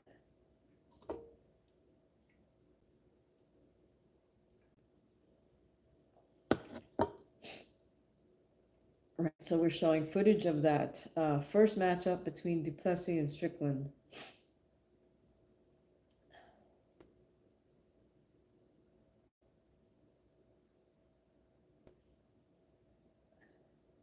Now here's the other thing with the cut. I mean, it wasn't a gaping like mouth like Amanda Serrano's cut was, but why couldn't his cutman? Why didn't the UFC cutman do a better job? See, that's one of my constant complaints about the UFC assigning people a cutman. You're stuck with whoever the UFC decided is a good cutman, and from my opinion, a lot of their cutmen don't know how to do their job in the corner. Um, I mean, that's why boxers hire their own cutmen, because push comes to shove, the cutman is the one guy you want to pay to do nothing. You don't want him to have to close a cut. But if you need him to close a cut, I mean, that's why the trainer acquiesces, lets the cutman come in, and the trainer stays on the outside. If the cutman needs to close a cut, they got to have full access to the fighter and let them do their thing. So a good cutman can make or break the fight in a tight situation where, you know, if your vision's impaired by a cut, yeah, a good cutman can close a cut and keep it closed. And I've just seen a lot of sort of dead giveaways with some of these UFC cutmen. Uh, I've seen some improper hand wrapping techniques. They don't know how to bring down swelling around here and around here. They don't know how to use that end swell properly. Swelling's another thing that can make or break you, because if you start to get so much swelling that your eye closes, the ref's gonna and the doctor, they're gonna stop the fight. But there's a way to mitigate that swelling if you know how to use that end swell. So, Sean says, I agree. I've never seen a good cut man. The fighters start the round with blood in the eye. Yeah, it's just, I mean, if I were them, I would want my own cut man that I brought, uh, and that I know not only has all the equipment to close a cut, but they also have to have the knowledge on how to close a cut and bring down swelling. Jay Boone, I'm a fighter, so I've worked with a lot of the best cut men, including the late great Al Gavin and the late great Joe Souza. It was actually Joe Souza who showed me a lot about how cut men work and tricks of the trade and that kind of thing. Sean James says, I've seen one put a big glob of Vaseline on a cut one time. Yeah, that's going to do nothing. You got to use the right stuff to close it up first. You've got to apply pressure to close the cut, and then at the end you put the Vaseline over it. Jay Boone says, that's awesome. All right, thank you. Yeah, please check out some of my fight videos on the channel. A lot of them are posted. If you look for the purple thumbnail, those are boxing fights. All right, so now we got Sean Strickland making his ring walk. It's very calm, cool, and collected. Let's see if I can hear his music.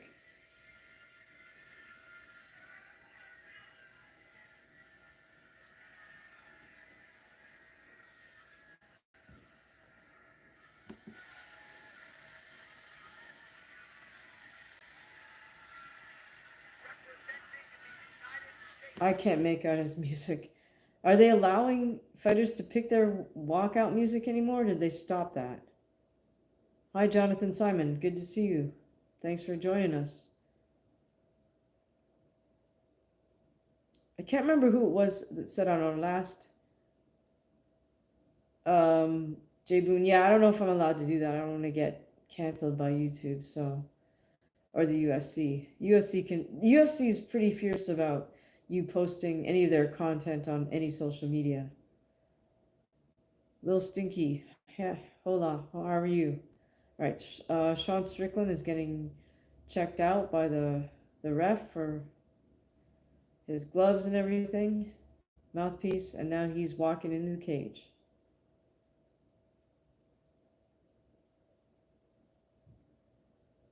Johnny Ringo, howdy, how are you?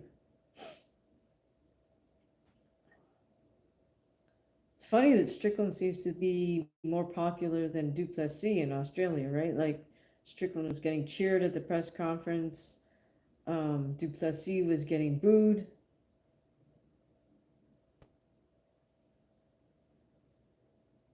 Did you guys check out his pre-fight press conference? It was quite the long diatribe on a number of different subjects. But I mean, to his credit, I think Sean did hit on a few truths there.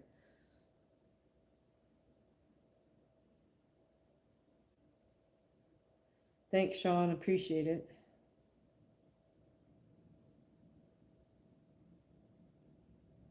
All right, now we have the lights dim. Come back up in red.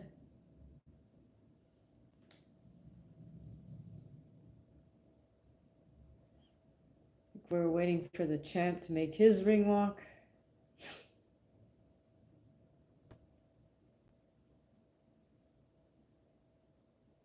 Yeah, thank you. Thanks again, Sean, for the super and for the awesome job of moderating. Really appreciate it.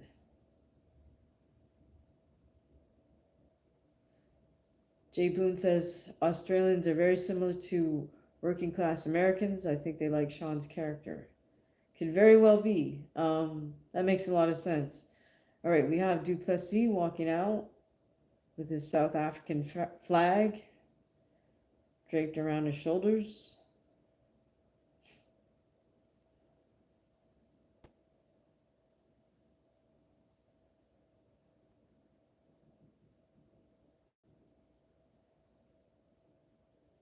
Sean James says, I don't think anyone likes Dricus.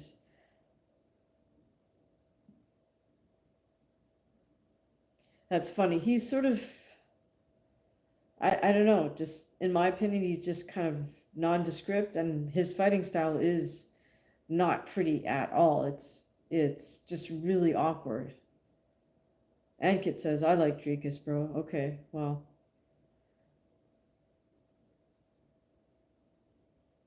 Let's see if I can hear any music here.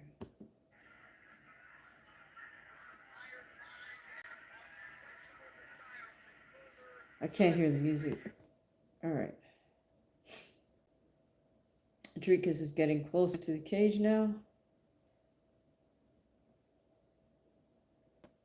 Doubles back for something. Oh, to say hi to, I don't know whom. Oh, his fiance. Takes off the flag. About to take off his jacket.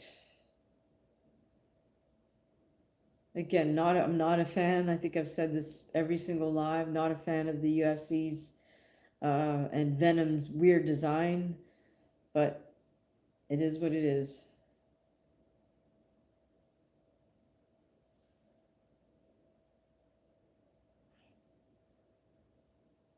All right, so we have Dricus getting some water.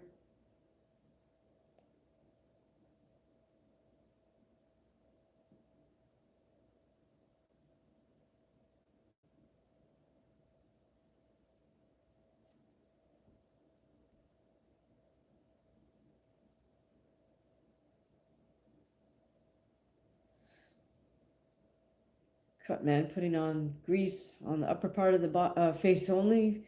I have no idea why these cut men don't put Vaseline here. You can get a cut around the mouth area. Johnny says, I think Sean has a bit of an ugly style, but it's very economical and effective. Well, I mean, it's certainly not as ugly as duPlessis, which is just bizarre switching for no reason and then awkward just striking as he charges forward. Um, Definitely not what you would tell an aspiring striker, like copy that guy, because fundamentally he's just not sound. He's effective, but that doesn't mean it's something you want to copy. Sean James says Philly shell is a beautiful style when mastered. Sean has not mastered yet.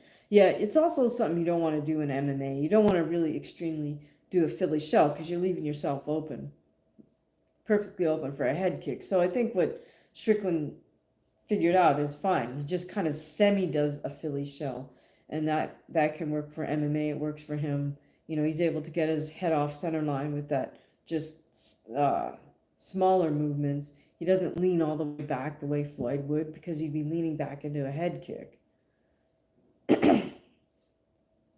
All right, so now we got Buffer with screaming his announcements with his interesting green suit. Not sure what that's supposed to represent or signify, or if it's just one of his favorite suit jackets. Okay, so got the ref. I have duPlessis. Now, I think I'm rooting for Sean. I think he could take it, but I just am not sure where his head is at. I think Sean is the superior technician, but for whatever reason, he didn't um, step up his pace the last in the first fight. He kind of let the fight slip away from him. So I don't know where his mindset is at because leading up to this, he kept saying it's because of the cut, and when you refuse to sort of look at yourself as the reason why you lost and put it to something on the outside, then you don't have the mindset to improve for this fight. So in other words, if he lost because of the cut, that means as long as he doesn't get a cut, he should win this fight. But then what's he going to do if he gets another cut? Does that mean he's already programmed himself to lose? I don't know.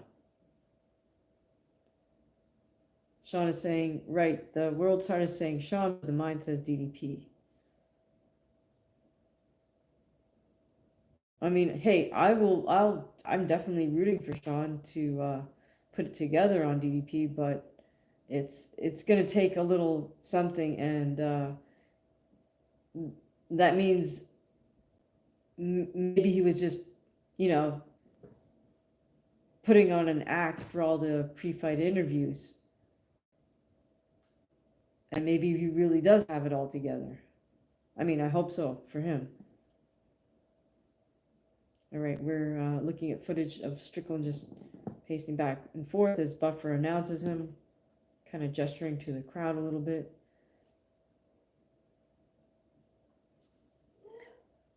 Now we cut to Dricus walking back and forth a bit.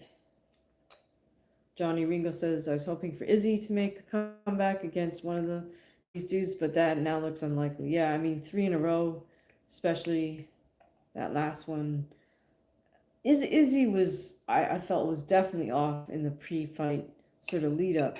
I mean, because he attributed his success to being Nigerian. And again, if you're going to attribute your success to something that's external, then what does that mean when you lose? So you lost because you're Nigerian? Like, none of this really makes a lot of sense. But yeah, I think Izzy's mind just wasn't in the right place before the last fight.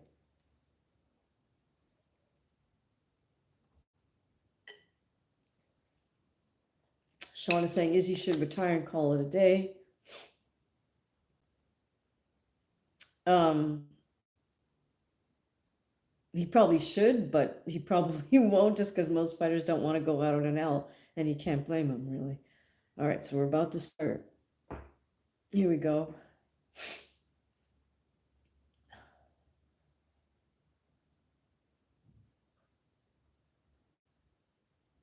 Sean starting out orthodox, of course. Dricus just immediately switching back and forth.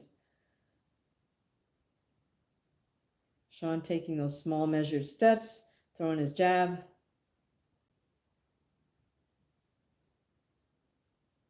Dricus tries with a body kick. Dricus with a hard jab.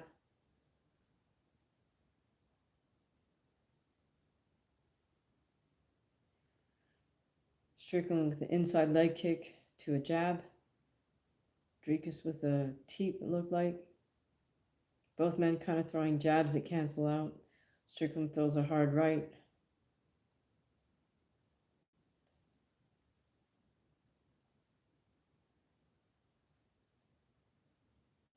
Sean with both men throwing lots of sort of faint jabs. Dricus tried with a head kick there. Sean evaded. Another head kick attempt by Dricus. Hard jab attempt by Dricus. Sean just throwing out those nice sort of relaxed jabs at Dricus.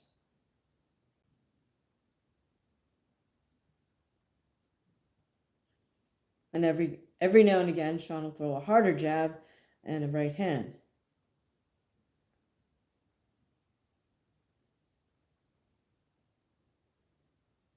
The one thing I do like that Sean does very well is he just always keeps his eyes pointed forward at his opponent, no matter what's going on. And he sees things out of his peripheral and blocks, but he doesn't look at, say, the body kick or something like that.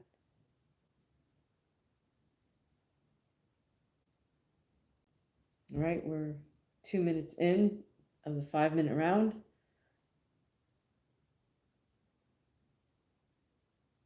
Sean's starting to pick things up a little bit with a few more jabs. Again, Dricus tries a head kick, doesn't work. Switch, spinning back kick, misses.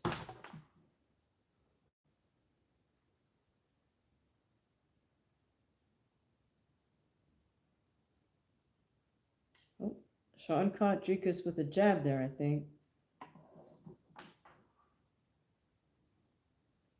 2.5 minutes.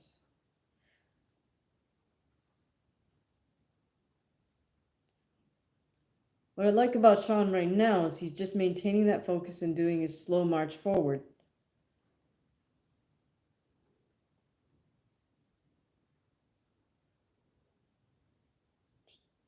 Shooting out his jab with small steps.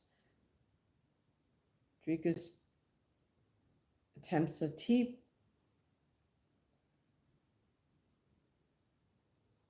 Looks like Sean might already have him a little bit thrown off, but I'm not sure. Again, Dricus tries a spinning back kick, doesn't land. Both men continually parrying each other's jabs. Oh, good rhythm change by Sean there. Again, another head kick attempt from Dricus. Strickland with a jab to a hook. Rear kick rather. Oh, another jab lands for Strickland. And Dricus attempts another spinning back kick that doesn't land.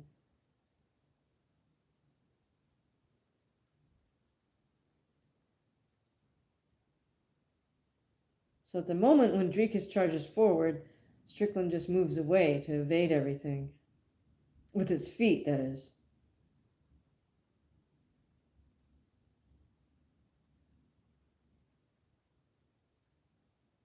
Again, another head kick thrown by Dricus. Sean still taking his slow march forward, small steps. Blocks the body kicks. Oh, good right hand. Almost lands by Dricus. Less than 20 seconds to go. This is a good first round for both fighters. Very difficult to say who won this first round.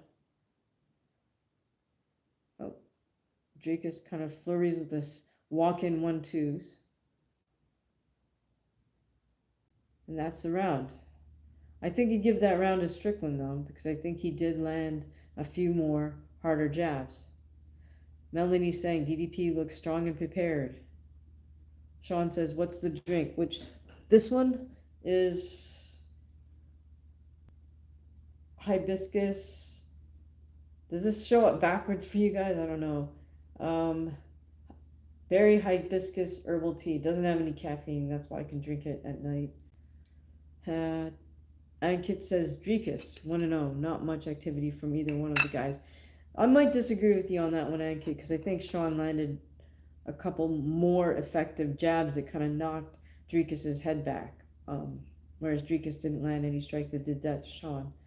Funny, Strickland just looking at Dricus from across the cage. He's not even like, yeah, he wasn't even talking to his corner there.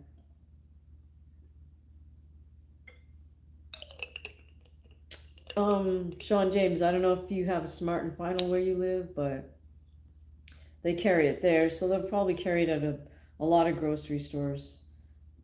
It's just ice tea, like just ice tea. All right. Says 60 calories.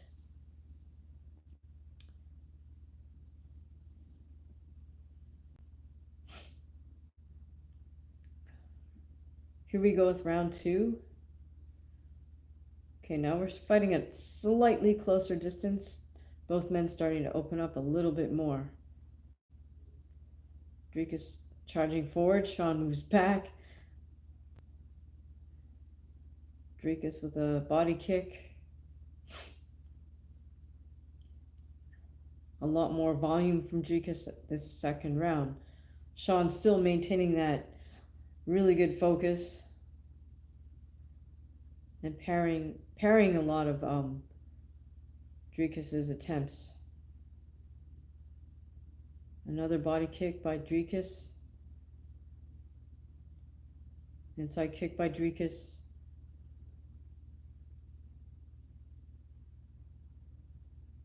Sean Strickland fakes a leg kick and then a 1-2. Attempts another 1-2. Oh, nice jab lands for Sean Strickland. I'm not going to call every time Dricus switches stances just because he does so way too frequently to keep track of. Sean is just stepping back every time DDP charges forward.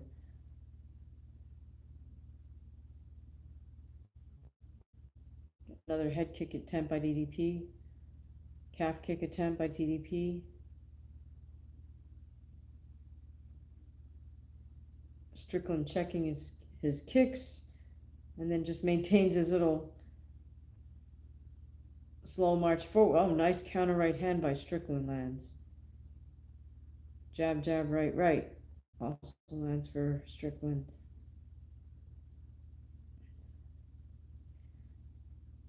DDP with a head kick attempt gets parried by Strickland.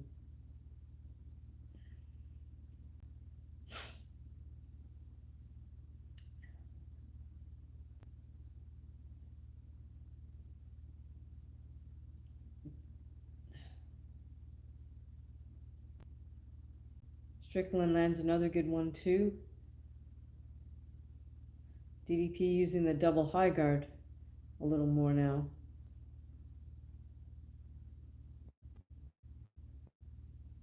We have 2 minutes remaining in this second round.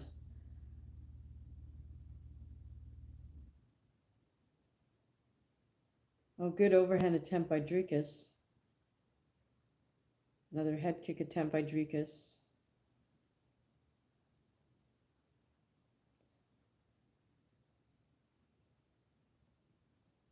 Calf kick by Dricus. Head kick attempt by Dricus. Oh, I just lost the stream. Hang on a sec.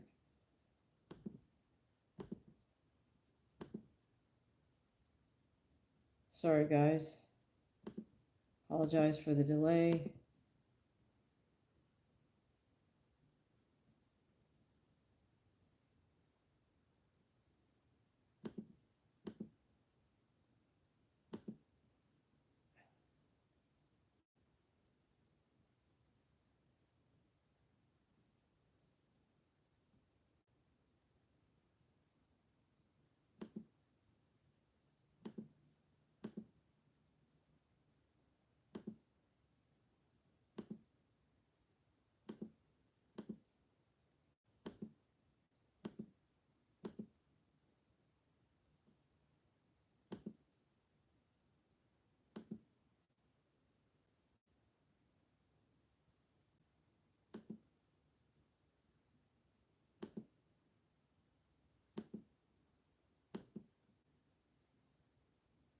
All right. Sorry, guys. I'm having a little technical issue here. Oh, hang on. There we go. Okay, less than 30. Nice calf kick by duPlessis. Another calf kick. Jab attempt misses.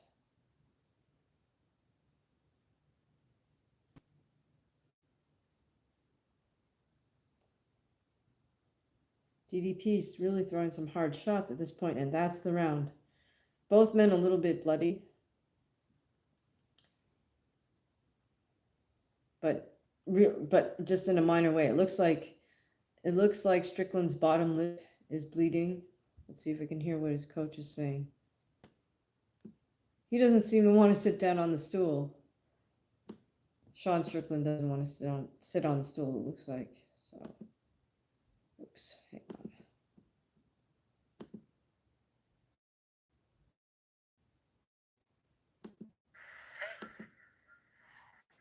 So here's Dricus, that body kick. Beautiful shot because that's setting up the head kicks as well. There's the jab from Strickland. There's a right hand from Strickland. Okay, showing some highlights from that last round. Looks like DDP did land a nice body kick, but Sean has been consistently landing a good jab. So Ankit is giving Dricus both rounds. I don't know. I would maybe split them. I don't know that Ankit. I don't know that Dricus landed more significant strikes in the first round. Now I wouldn't say he was necessarily more aggressive. Uh,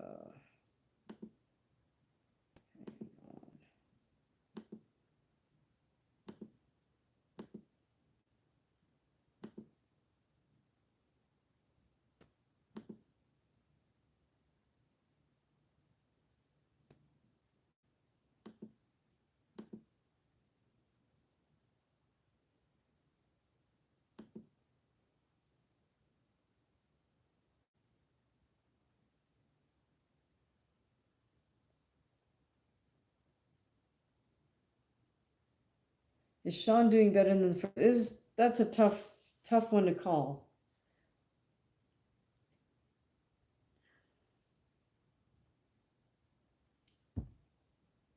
Sorry guys, I'm getting another stall in my stream here.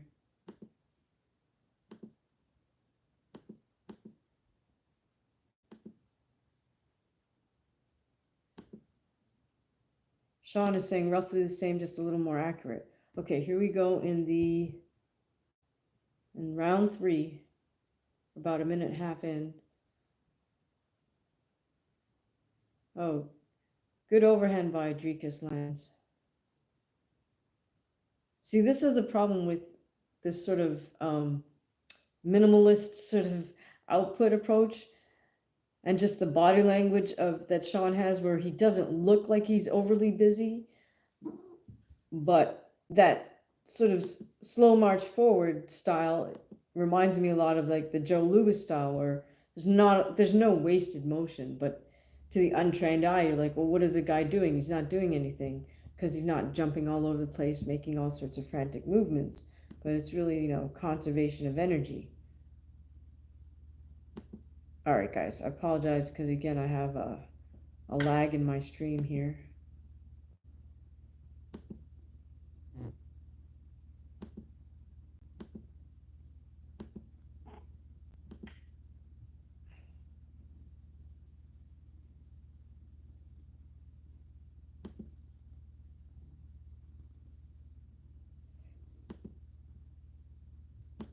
All right, how many of you guys are watching this in live time? Let's see if I can get this back.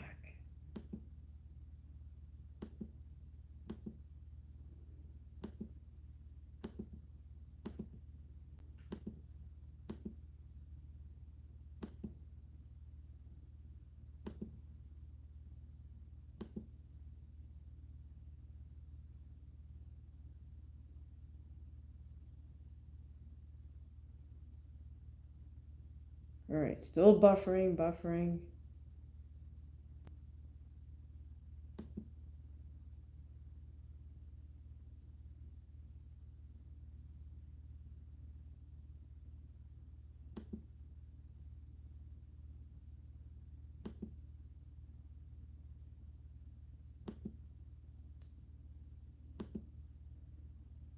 It's 22 hours.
Okay, here we go.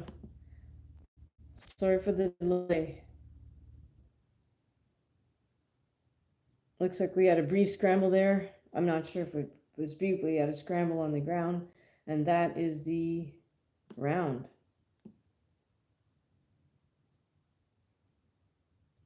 So as I was saying, the unfortunate thing for Sean Strickland, even though I appreciate how he fights, but um, it's easy to score the round against him just because it doesn't look like he's being effective or active. Joe is saying, Johnny, trust me, Netflix was worse. Yeah, I don't know because I never tried the Netflix one, but okay. So here we go with the replays. You have this overhand, and then Sean Dricus landing a nice spinning back fist and a spinning back elbow.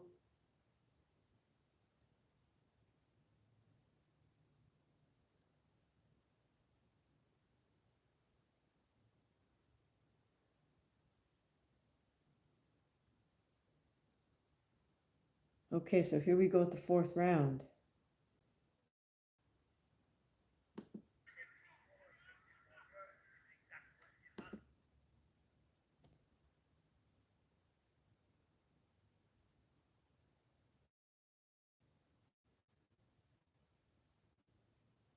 A little more killing by Strickland this round.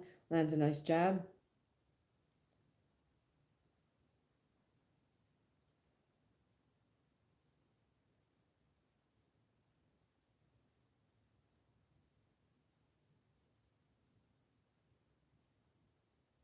Dricus doing his constant switching thing, goes for a head kick.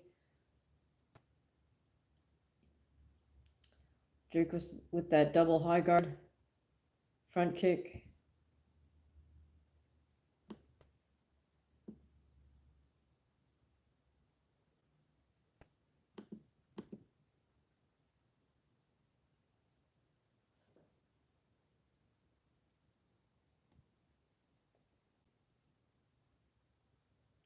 Again, patented DDP sort of leap in, but he does manage to land that overhand.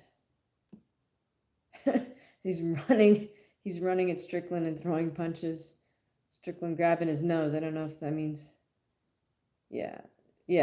And then looks at his nose and sees that it's bleeding. I don't know. It looks like there's a cut somewhere on Strickland's the bridge of his nose maybe because he keeps touching it. All right, now Strickland's circling away from DDP, and DDP's starting to put on the pressure. So again, this is just not a good look just because Sean has the blood on his face. So hopefully he's not thinking about the fact that he's cut. Oh, Strickland lands a nice one too. DDP flurries back with his crazy punches.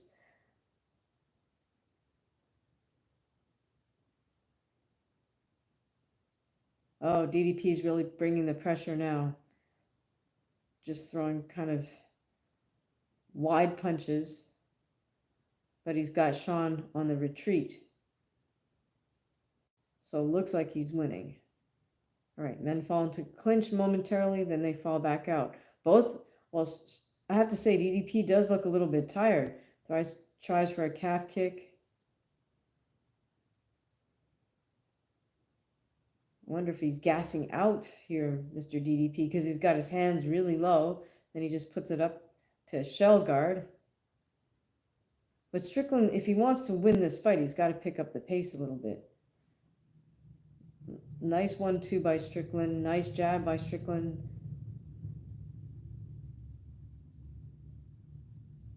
But I think Sean needs to make a stronger statement if he wants to win enough rounds to win this championship fight. He's got to make a strong statement either this round or next.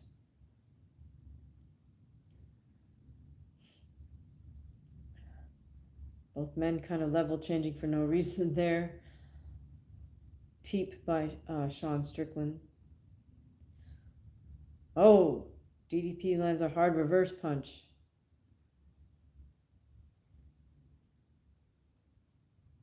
Sean kind of posts and pushes him away. Flailing spinning punch attempt by DDP. About a minute left.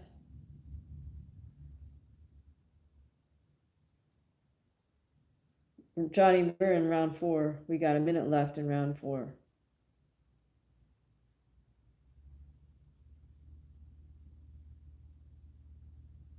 Yeah, DDP looks kind of gassed in my opinion, but he's still throwing.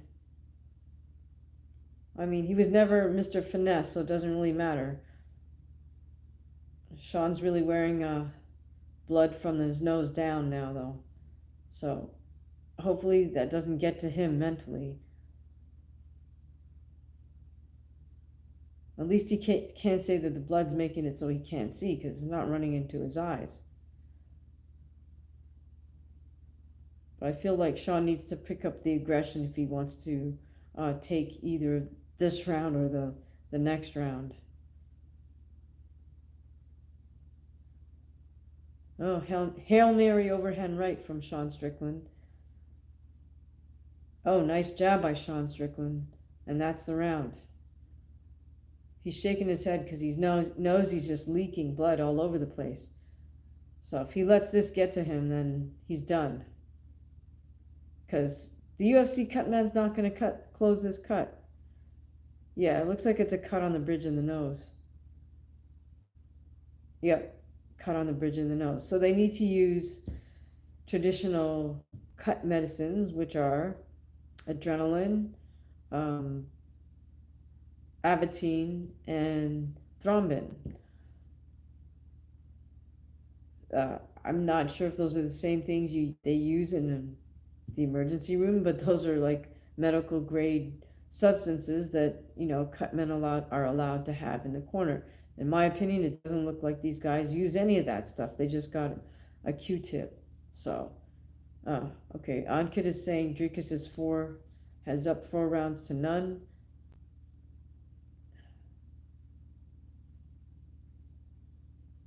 I don't know if the nose is broken or it's just a cut right here on the bridge of the nose.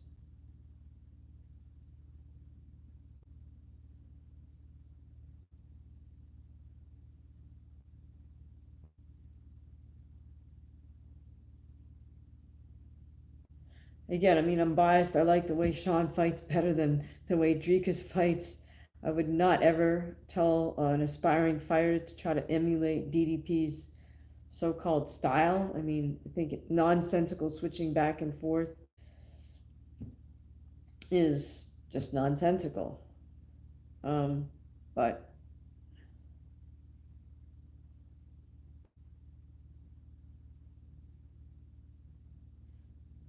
I mean, if Strickland wants to win this fight, he's got to do something big this round. And unfortunately for him, it doesn't look like he worked on just upping the volume. Like, in order to make a dramatic difference, you'd have to like just double, triple your volume or something, if that was the difference you wanted to make. Okay.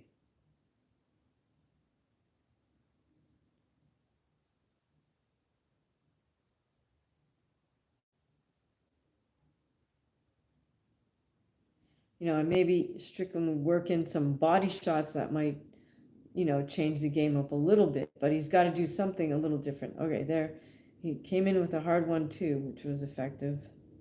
Another hard jab by Strickland was effective. Big overhand by DDP.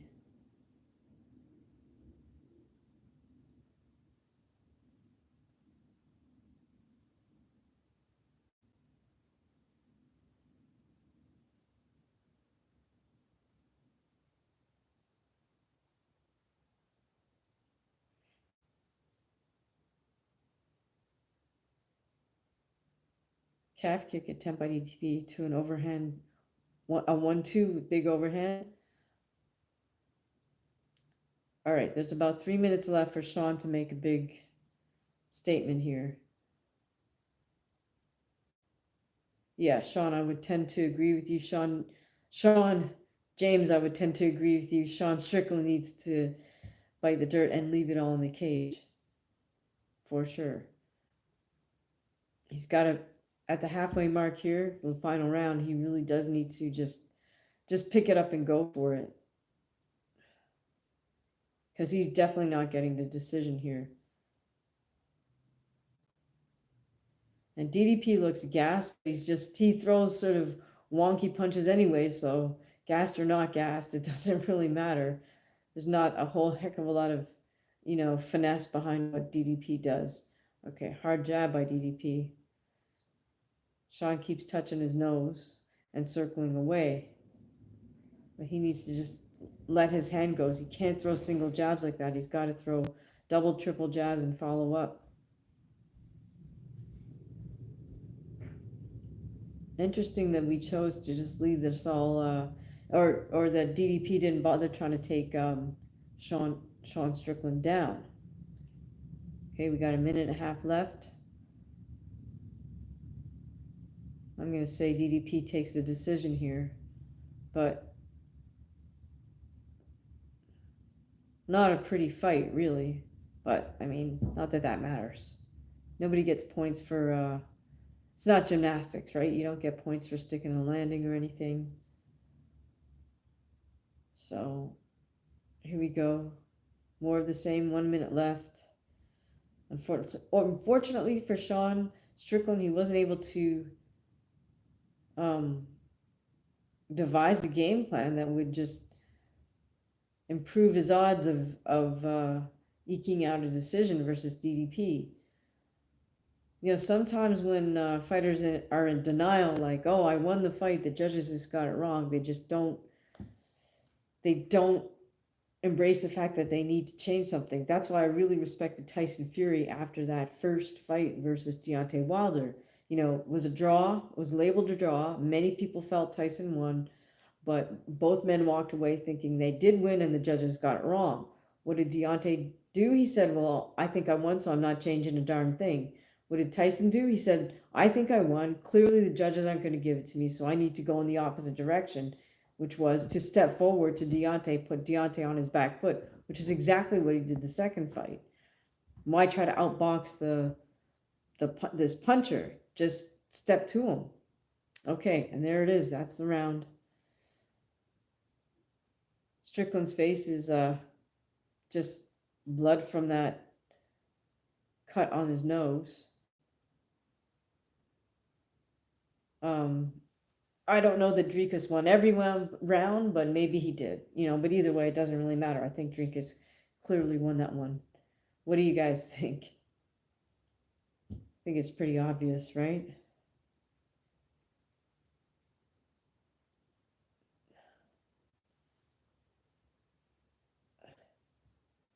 I didn't quite catch the joke between what you guys were saying about Dricus and his coach or something.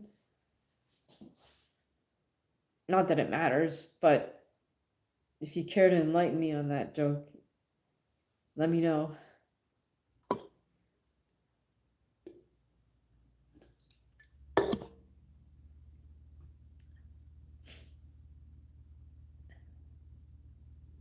All right, Ankit is saying 5-0 Dricus, he won every round. Okay, I mean, either way, he won the fight. I mean, he didn't have to win every round to win the fight.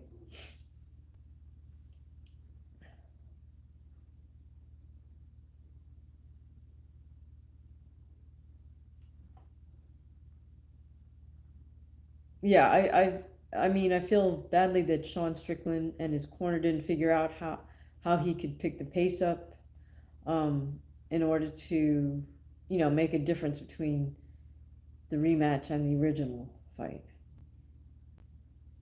Oh, Sean says, oh, they kiss on the lips a lot. Okay, that's kind of weird.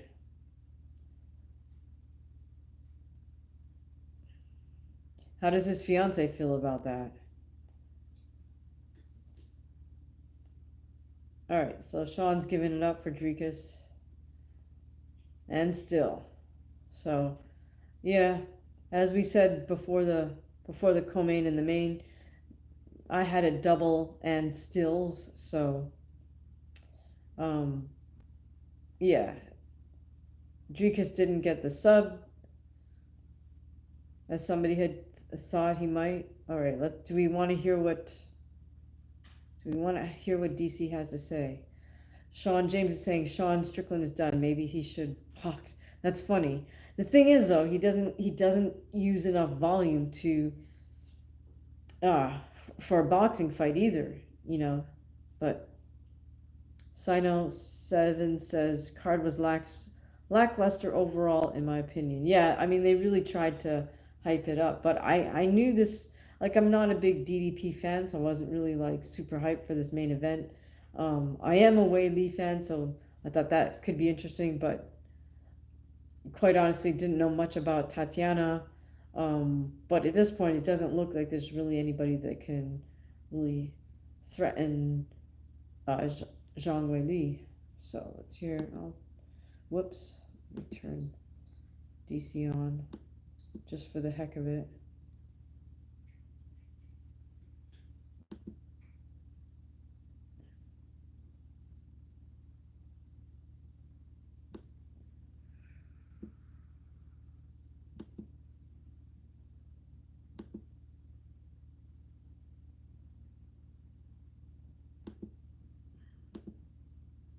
Didn't plan it, but it was there. I took it. And since I made the Achilles quote of making bets, I said there are no bets between Lions and me. This is another one of Achilles. And since he's standing across the octagon, is there no one else? Is there no one else? You're talking to Alex Pereira. Dricus. Let's take a look at So, your workup here. did Dricus just call It was out beautiful all night long. Pereira? When you broke Was your they nose with want Crute, Pereira to I come was up to his trying to get weight? you I here don't know. because it looked like you went all out to try to finish. Yeah, I mean, I'm probably going to get tased for that one, my coach, but Sean saying, "Dear Lord, maybe Sean should commentate." Oh, he's funny. I think he should do his own podcast. I don't know. He could do a podcast just about whatever he wants, right? Because he kind of rants on about all sorts of different things. All right, Johnny's saying, "What happened to Rose? Does she still fight?" Good question. Didn't she lost? She lost her last fight, didn't she? I don't know if she's still training with the same coach, but it looked like uh, what's her fiance's name? That guy who was working her corner. He just doesn't give the greatest corner advice. I don't think. I don't know if she's still working with Trevor Whitman or not, but he had her looking great for a little while there. She had a good little run. Um, yeah, Johnny, I would love to see Rose fight again, but she just didn't look great her last fight. Ankit is saying Sean, our moderator, Sean James, Sean Strickland is still a great fighter. He needs some adjustments though.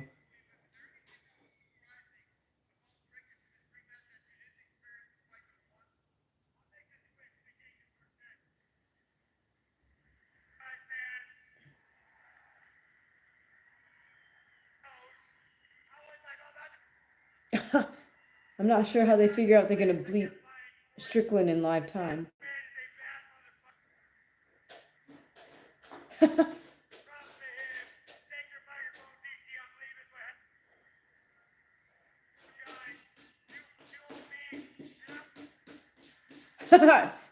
They've blocked out everything Sean Strickland is saying.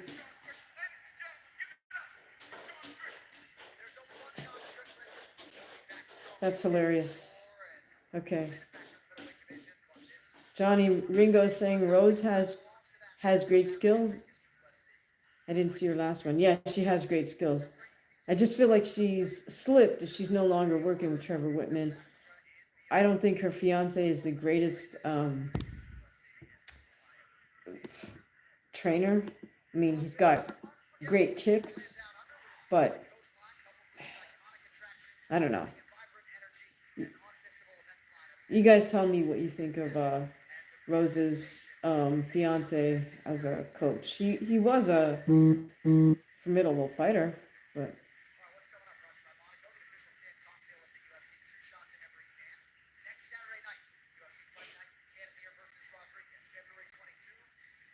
oh, they're throwing Cejudo another fight.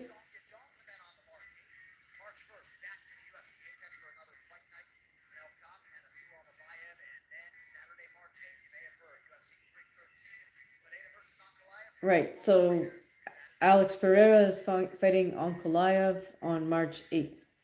So, Sean, thank you so much. Sino says trash. I don't know what you're referring to. Thank you so much, Sean, for moderating our live. I think I am going to call it an evening because I'm still kind of tired from sparring earlier today. So I appreciate you guys being here. You can always leave a super chat on any of the videos. You can always um, drop rubies here on the lives as well. Johnny's saying, I don't think your partner should be your trainer or even in your corner. Thank you so much, Sean James. Really appreciate you. Mushaid Khan, why do you think Chandler adopts black kids only? Dude, you gotta ask him, not me. I have no idea. I mean, I think if you're somebody who wants to adopt a child, I don't think you specify an ethnicity. I don't know. I don't know how it works. Um, the potential parents have to get approved, and then, I mean, I'm sure there's timelines and waiting and all of that involved. Johnny says, thank you for your commentary. See you next time. Thank you so much for joining us, Johnny. Please, guys, make sure you subscribe, hit the notification bell so you know when my videos are up and when there's a live. Also, don't forget, you can always leave a super chat. You can send gifts, apparently, and you can also become a member, join the membership, and then you get early access to all the long form videos and some of the shorts as well.